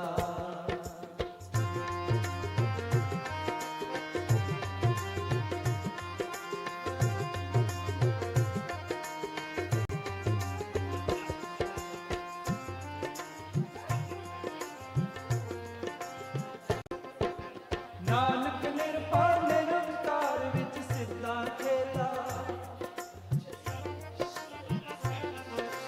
नानक निरपाल निरंकार विच सिद्धा खेला, नानक निरपाल निरंकार विच सिद्धा खेला, वाह वाह गोविंद सिंह आपे गुरु चेला, वाह वाह गोविंद सिंह आपे गुरु चेला, वाह वाह गोविंद सिंह आपे गुरु चेला, वाह वाह गोविंद सिंह आपे गुरु चेला, वाह वाह गोविंद सिंह आपे गुरु चेला, वाह वाह गोविंद सिंह आपे गुरु चेला।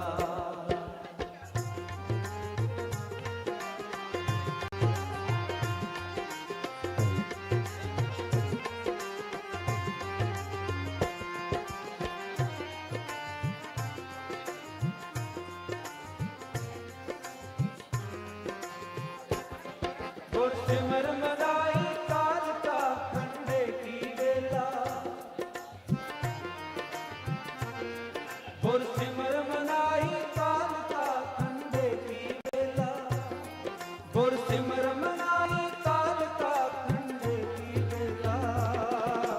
वाह वाह गोविंद सिंह आपे गुर चेला। वाह वाह गोविंद सिंह आपे गुर चेला। वाह वाह गोविंद सिंह आपे गुर चेला। वाह वाह गोविंद सिंह आपे गुर चेला। वाह वाह गोविंद सिंह आपे गुर चेला। वाह वाह गोविंद सिंह आपे गुर चेला।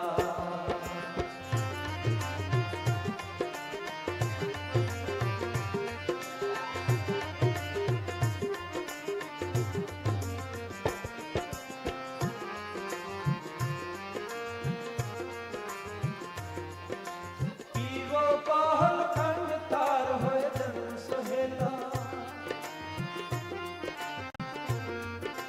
पीवो पाहल खंड तार होए जन सोहेला। पीवो पाहल खंड तार होए जन सोहेला। वाह वाह गोविंद सिंह आपे गुर चेला। वाह वाह गोविंद सिंह आपे गुर चेला। वाह वाह गोविंद सिंह आपे गुर चेला। वाह वाह गोविंद सिंह आपे गुर चेला।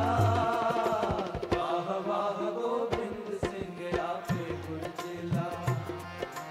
वाह वाह गोविंद सिंह आपे गुर चेला।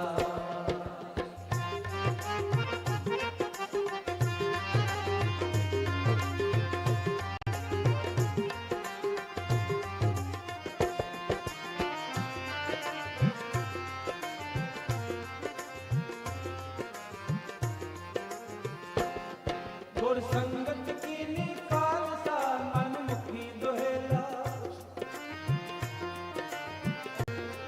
गुर संगत कीनी खालसा मन मुखी दोहेला। गुर संगत कीनी खालसा मन मुखी दोहेला। वाह वाह गोविंद सिंह आपे गुर चेला। वाह वाह गोविंद सिंह आपे गुर चेला। वाह वाह गोविंद सिंह आपे गुर चेला। वाह वाह गोविंद सिंह आपे गुर चेला। वाह वाह गोविंद सिंह आपे गुर चेला। वाह वाह गोविंद सिंह आपे गुर चेला। वाह वाह गोविंद सिंह आपे गुर चेला। वाह वाह गोविंद सिंह आपे गुर चेला। वाह वाह गोविंद सिंह आपे गुर चेला। वाह वाह गोविंद सिंह आपे गुर चेला। वाह वाह गोविंद सिंह आपे गुर चेला। वाह वाह गोविंद सिंह आपे गुर चेला। वाह वाह गोविंद सिंह आपे गुर चेला। वाह वाह गोविंद सिंह आपे गुर चेला। वाह वाह गोविंद सिंह आपे गुर चेला। वाह वाह गोविंद सिंह आपे गुर चेला।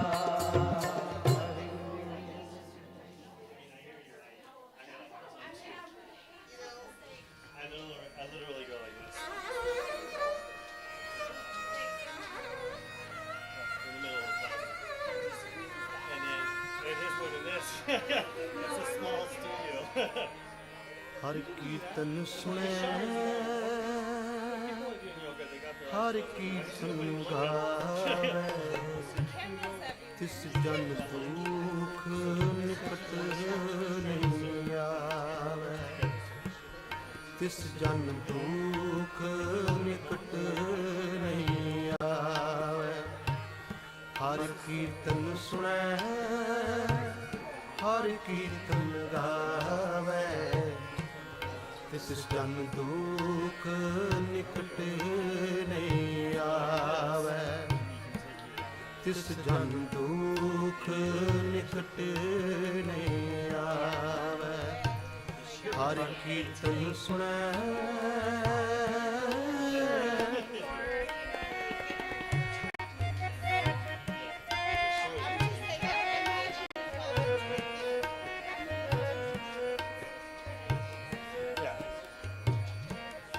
ਜਾਂ ਕੋ ਆਪਣੀ ਕਿਰਪਾ ਧਾਰੈ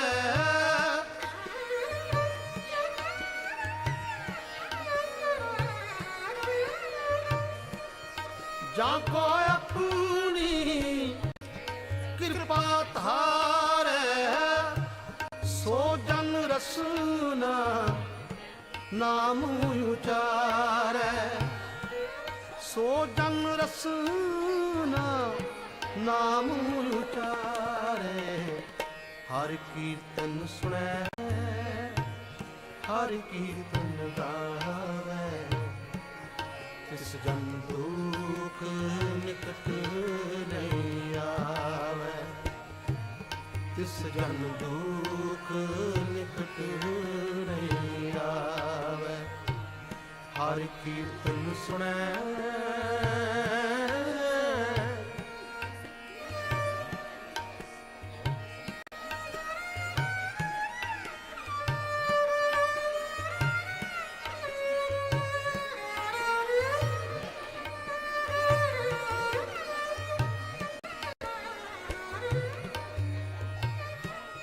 ਹਰ ਬਿਸਰਤ ਸਹਿਸਾ ਦੁਖ ਵਿਆਪੈ ਹਰ ਬਿਸਰਤ ਸਹਿਸਾ ਦੁਖ ਵਿਆਪੈ ਸਿਮਰਤ ਨਾਮ ਪਰਮ ਭਉ ਭਾਗੈ ਸਿਮਰਤ ਨਾਮ ਪਰਮ ਭਉ ਭਾਗੈ ਹਰ ਕੀਰਤਨ ਸੁਣੈ ਹਰ ਕੀਰਤਨ ਗਾਵੈ ਤਿਸ ਜਨ ਦੁਖ ਨਿਕਟ ਨਹੀਂ ਆਵੈ ਤਿਸ ਜਨ ਦੁਖ ਨਿਕਟ ਨਹੀਂ ਆਵੈ ਹਰ ਕੀਰਤਨ ਸੁਣੈ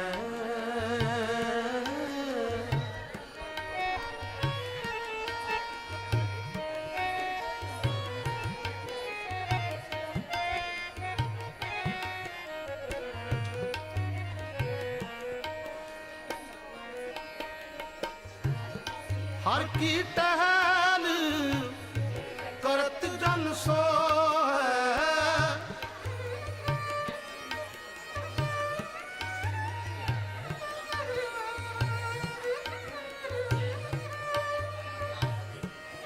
ਹਰ ਕੀ ਟਹਿਲ ਕਰਤ ਜਨ ਸੋਹੈ ਤਾਂ ਕੋ ਮਾਇਆ ਅਗਨ ਨ ਪੋਹੈ ਤਾਂ ਕੋ ਮਾਇਆ ਅਗਨ ਨ ਪੋਹੈ ਹਰ ਕੀਰਤਨ ਸੁਣੈ ਹਰ ਕੀਰਤਨ ਗਾਵੈ ਤਿਸ ਜਨ ਦੁਖ ਨਿਕਟ ਨਹੀਂ ਆਵੈ ਤਿਸ ਜਨ ਦੁਖ ਨਿਕਟ ਨਹੀਂ ਆਵੈ ਹਰ ਕੀਰਤਨ ਸੁਣੈ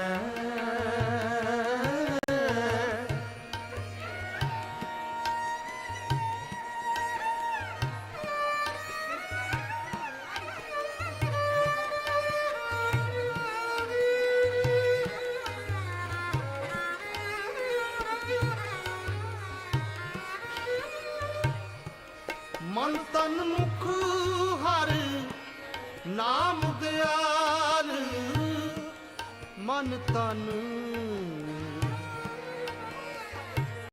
ਤਨ ਮੁਖ ਹਰ ਨਾਮ ਦਿਆਲ ਹਰ ਨਾਮ ਦਿਆਲ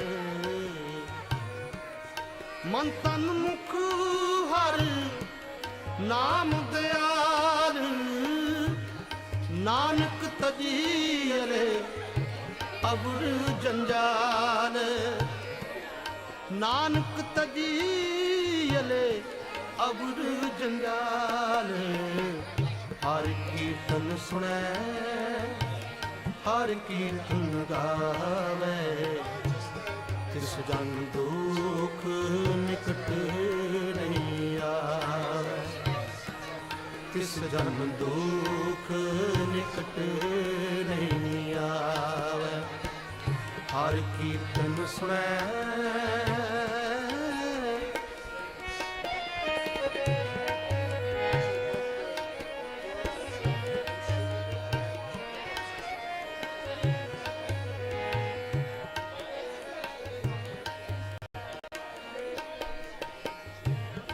ਜਾਂ ਕੋ ਆਪਣੀ ਕਿਰਪਾ ਧਾਰੈ,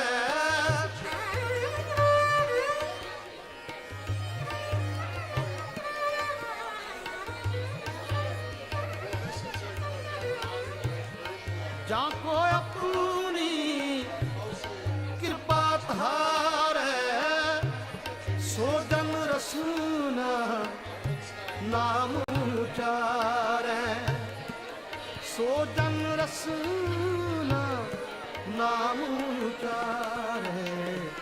ਹਰ ਕੀਰਤਨ ਸੁਣੈ, ਹਰ ਕੀਰਤਨ ਗਾਵੈ, ਤਿਸ ਜਨ ਦੁਖ ਨਿਕਟ ਨਹੀਂ ਆਵੈ, ਤਿਸ ਜਨ ਦੁਖ ਨਿਕਟ ਨਹੀਂ ਆਵੈ। ਹਰ ਕੀਰਤਨ ਸੁਣੈ, ਹਰ ਕੀਰਤਨ ਸੁਣੈ, ਹਰ ਕੀਰਤਨ ਗਾਵੈ, ਕਲ ਯੁਗ ਮੈਂ ਕੀਰਤਨ ਪ੍ਰਧਾਨਾ, ਗੁਰਮੁਖ ਜਪਿਐ ਲਾਏ ਧਿਆਨਾ। ਹਰ ਦਿਨ ਨੈਣ ਕੀਰਤਨ ਗਾਈਐ, ਬਹੁ ਨਾ ਜੋਨੀ ਪਾਈਐ, ਸੋ ਕਿਛ ਕਰ ਜਿਤ ਮੈਲ ਨ ਲਾਗੈ। ਹਰ ਕੀਰਤਨ ਮੈਂ ਇਹ ਮਨ ਜਾਗੈ, ਜਾਗਣਾ ਜਾਗਨੀ ਕਾ, ਹਰ ਕੀਰਤਨ ਮੈਂ ਜਾਗਣਾ।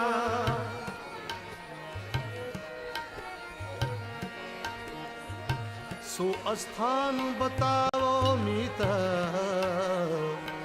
ਜਾਂ ਕੇ ਹਰ ਹਰ ਕੀਰਤਨ ਨੀਤਾ।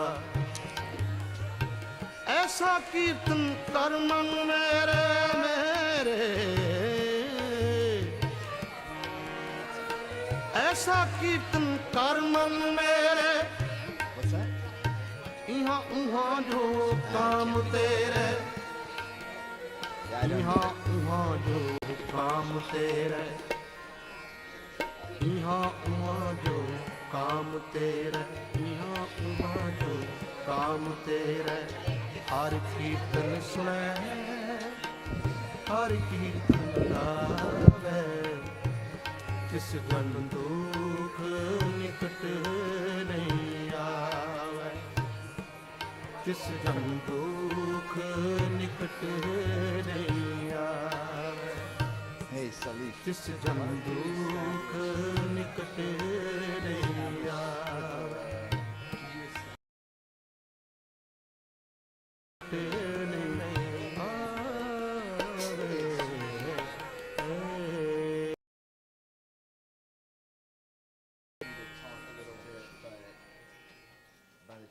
ਬਹੁਤ ਜਨਮ,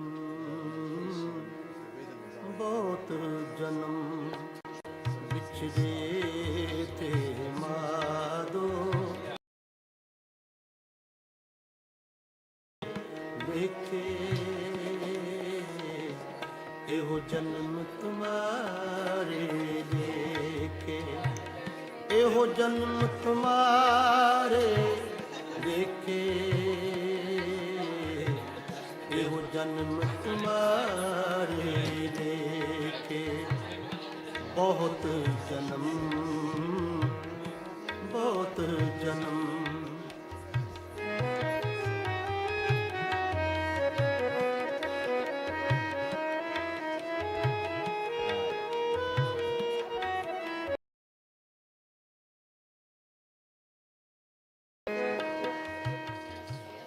ਕਹਿ ਰਵਿਦਾਸ ਆਸ ਲੱਗ ਜੀਵਾ, ਕਹਿ Ravidas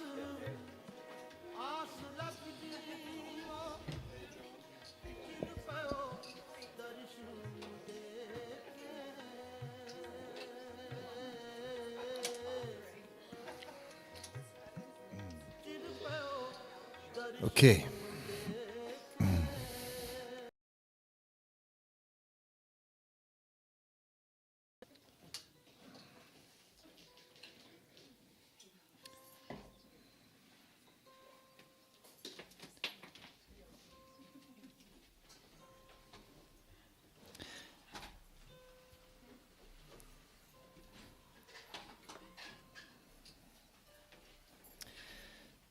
So what I'd like you to do this final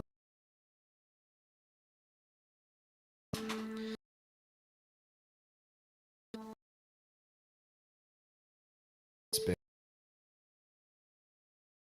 ahead.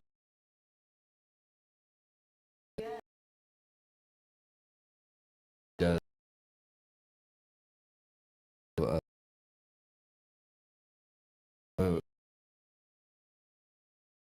but it's the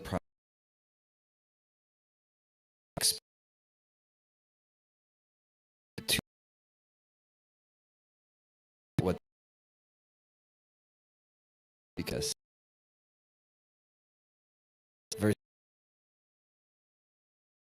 is not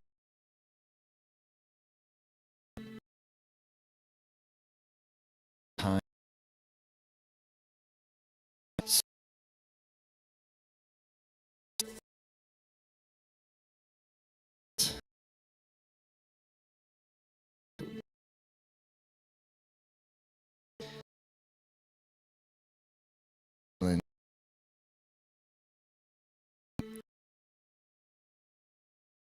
prosperity.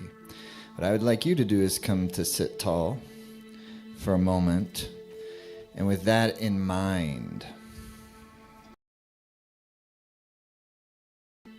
close your eyes down with the earth.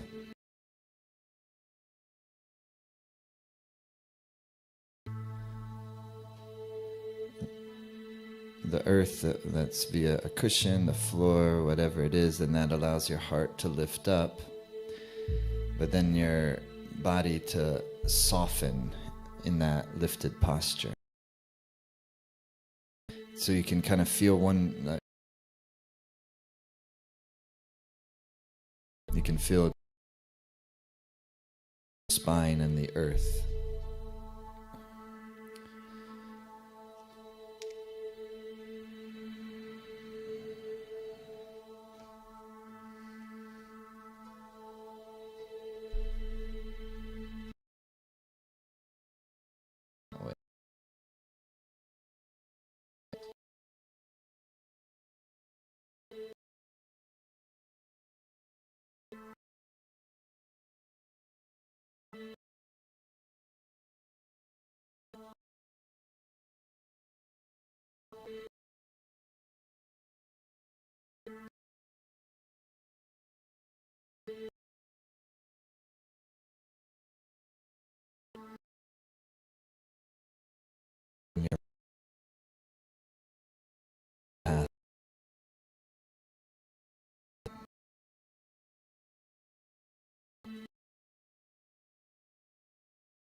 What are the great obstacles?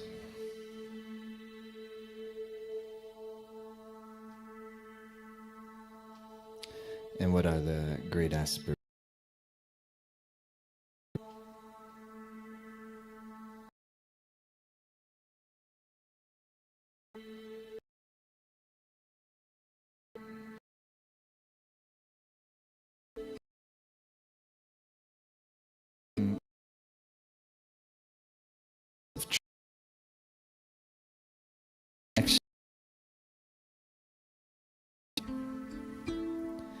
And actually, you're already is prosperity.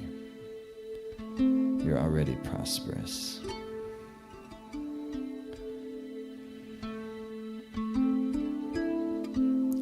But when you see it, and you can see and feel you're being taken care of, being taken care for, that life circumstances, even though there's been so many times when we thought we weren't being taken care of or we wondered if we would make it. Somehow, we've always made it.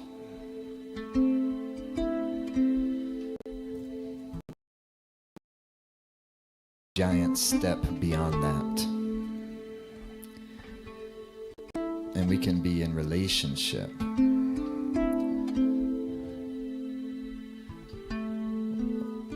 with all that sustains us and gives us life. You can experience it and be in concert with it, in communion with it, by just becoming aware of the mysteriousness of your respiration, of how the body just inhales and then exhales.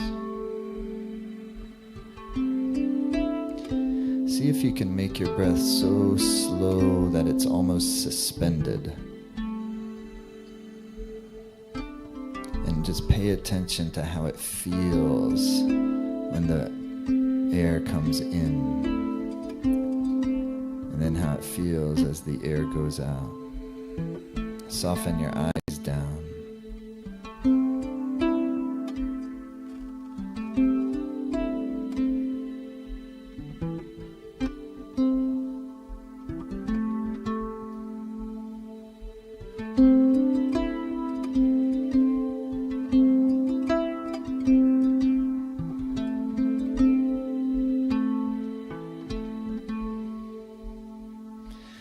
Somehow when you look back at all your life circumstances that have come to this point of time,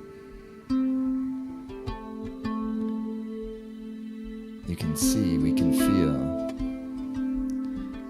while at the time they were happening, may not have seemed significant or connected at all. But when we look back in retrospect, we can see that all of the events of our lives and experiences of our lives have somehow made sense and have somehow brought us to the point in which we are now. Like a great opening is taking place. So when we can become aware and in relationship with the sustaining force of life, it will grow in us, it will grow in our lives. And participate in your prosperity. Use your breath and your sound and your mind's power, its energy, its beaming capacity. You have the capacity to beam a thought. You can think of someone who's a far distance away, and you can feel a connection with them. You can send a healing thought. You can send a thought of love.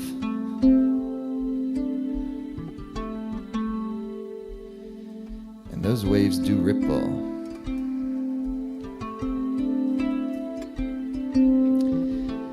And somehow they ripple across time and space. So in a similar way, when you use your breath or your mantra, your energy in that way, you can shape the reality. You can put yourself into a type of synchronicity with it, to where you have the gift of actualization. You can actualize what you wish for your life. You can start it as a seed from your imagination and your creativity, and you can bring it forth with consistency. It will come forth. So therefore, first and foremost, if we're going to spend our chi, our precious life force, on actualizing something in our life, we want to make sure that it's in alignment with whatever the true path of our life is. And so we consult our hearts for that. It's not something that is difficult to know. It's just the most natural thing to know your heart's desire and to give it its wish and expression. So you can take a kriya that is the prosperity kriya, use the Kriya to give expression to your heart's wish. Yeah.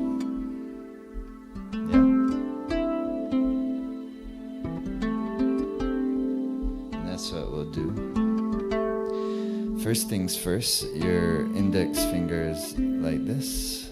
Like this. Index fingers tilts to thumb, palms facing forward, and you hold the posture like this. And you make a O-shaped mouth. You go. And then also through the O-shaped mouth. You see the stream of prana.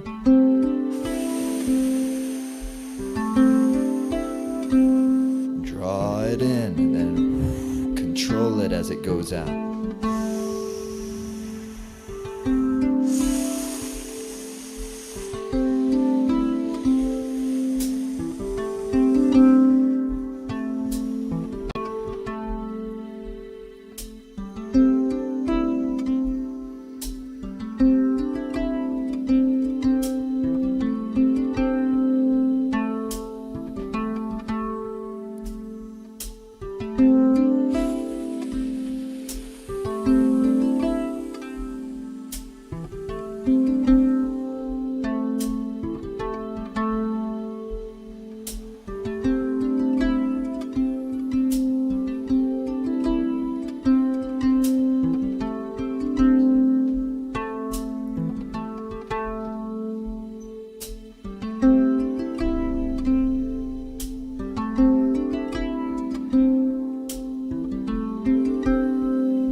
Putting ourselves in the rhythm of nature.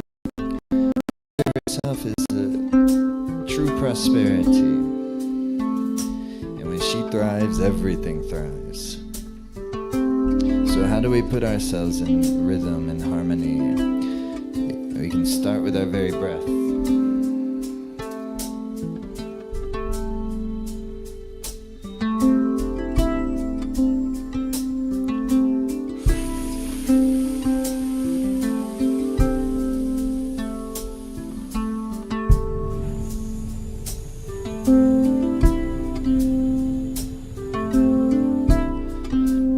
Bodies are nature. Sometimes from the human perspective we feel like we're outside of nature, but we are nature.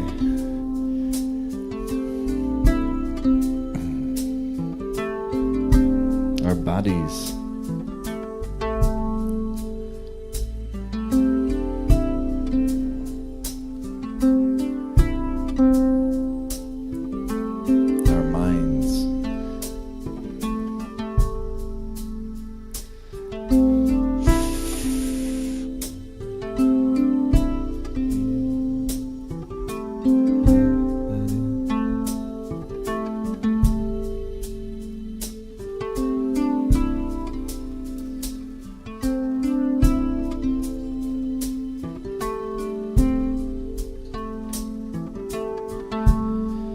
Now, as you continue your breathing, I would like for you to bring forth that word or a symbol, whatever it is that your wish of prosperity is. Because prosperity, monetary realm, is just one realm of prosperity. Is it prosperity in my relationship? Is it prosperity in my career? Is it prosperity in my health? Is it prosperity in what way?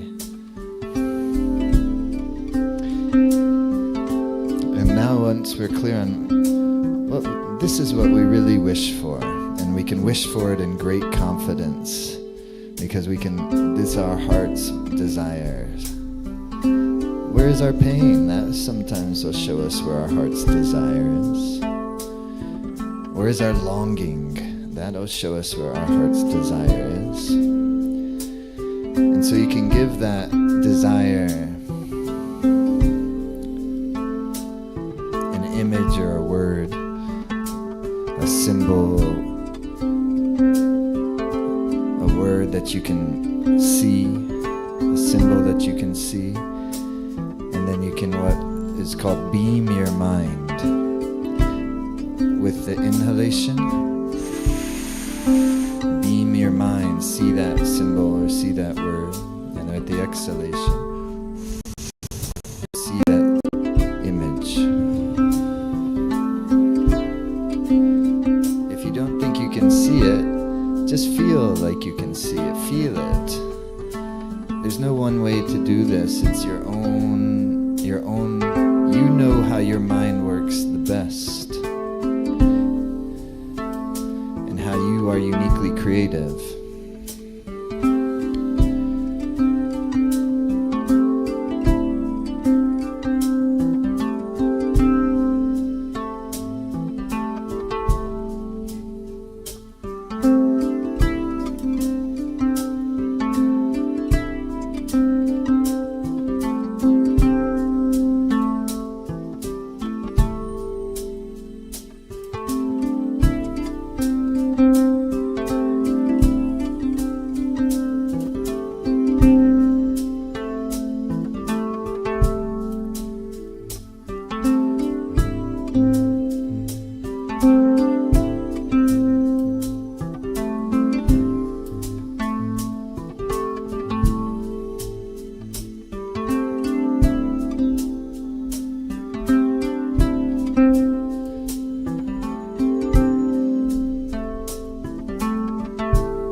Take your gaze to the third eye for just a moment. Gaze the third eye, lift up through the root lock, rectum, sex organ, navel, up and in. Exhale, relax.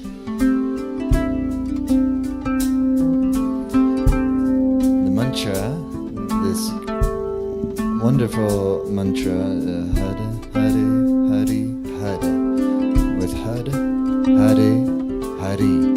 The tongue strikes your upper palate. Hari, Hari, Hari, Hari, Hari, like that. Hari, Hari, Hari. Then Wahi Guru, Wahi Guru. The Hari, Hari, Hari, Wahi Guru, Hari, Hari, Hari, Wahi. So it's these are the sounds we're going to be using to kind of catalyze this whole process, this prosperity. This is one of the prosperity mantras, mantra of protection. So when nothing else, when you're in losing hope, use this kriya. Use like had. So tongue strikes your upper palate. Hare, Hari, Wa, He, Guru. So tongue, yeah? Hare, Hare, Hare, Wahi, Guru, Hare. With every part of the mantra, your navel comes in just a touch. Hare, Hare, Hare, Wahi, Guru, Hare, Hare, Hare, Wahi, Guru, Hare, Hare, Hare, Wahi, Guru, Hare, Hare, Hare, Wahi, Guru, Hare, Hare, Hare, Wahi, Guru. Now like this. Hare, Hare, Gyan Mudra. Hare, Hare, Hare, Wahi, Guru. So what you do when you're chanting Hare, you keep chanting Waheguru. It'll start here. Had, Hare, Hari. So Had is here. Here. Hare, Hari. Waheguru. Had, Hare, Hari. Waheguru. Had, Hare, Hari. Waheguru. Had, Hare. Now close your eyes.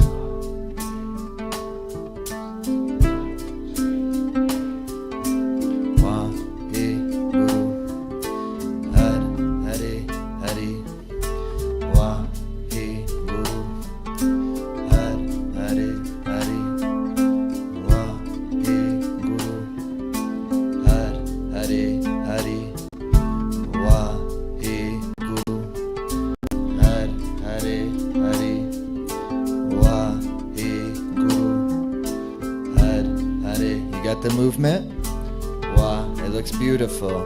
So now you just kind of get Hare, Hare, you know, Wahi, because you're working with your magic.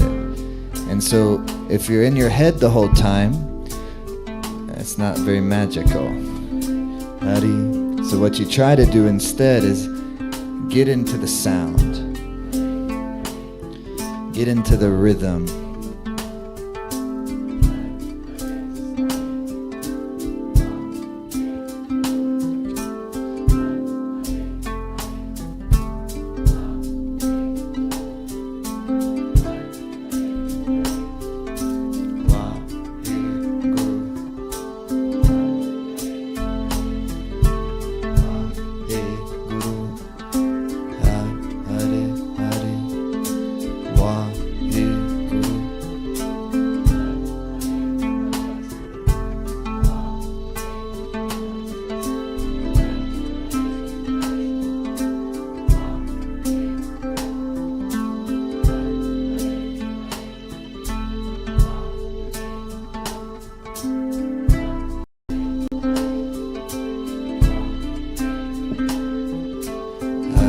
Hare, Hare, Waheguru. Hare, Hare, Hare, Waheguru. Hare, Hare, Hare, Waheguru. Hare, Hare, Hare, Waheguru. Hare, Hare, Waheguru. Hare, Hare, Hare, Waheguru. Hare. It works with the 4 directions. It's kind of generating a field around you. Waheguru. Hare, Hare, Hare, Waheguru. Hare. Keep going. Beautiful. Hare, Hare, Hare, Waheguru. Hare, Hare, Hare, Waheguru. Hare, Hare, Hare, Waheguru. Hare, Hare, Hare, Waheguru. Hare, Hare, Hare, Waheguru. Hare, Hare, Hare, Waheguru. Hare, Hare, Hare, Waheguru. Hare, Hare, Hare, Waheguru. Hare, Hare, Hare, Waheguru. Hare, Hare, Hare, Waheguru. Hare, Hare, Hare,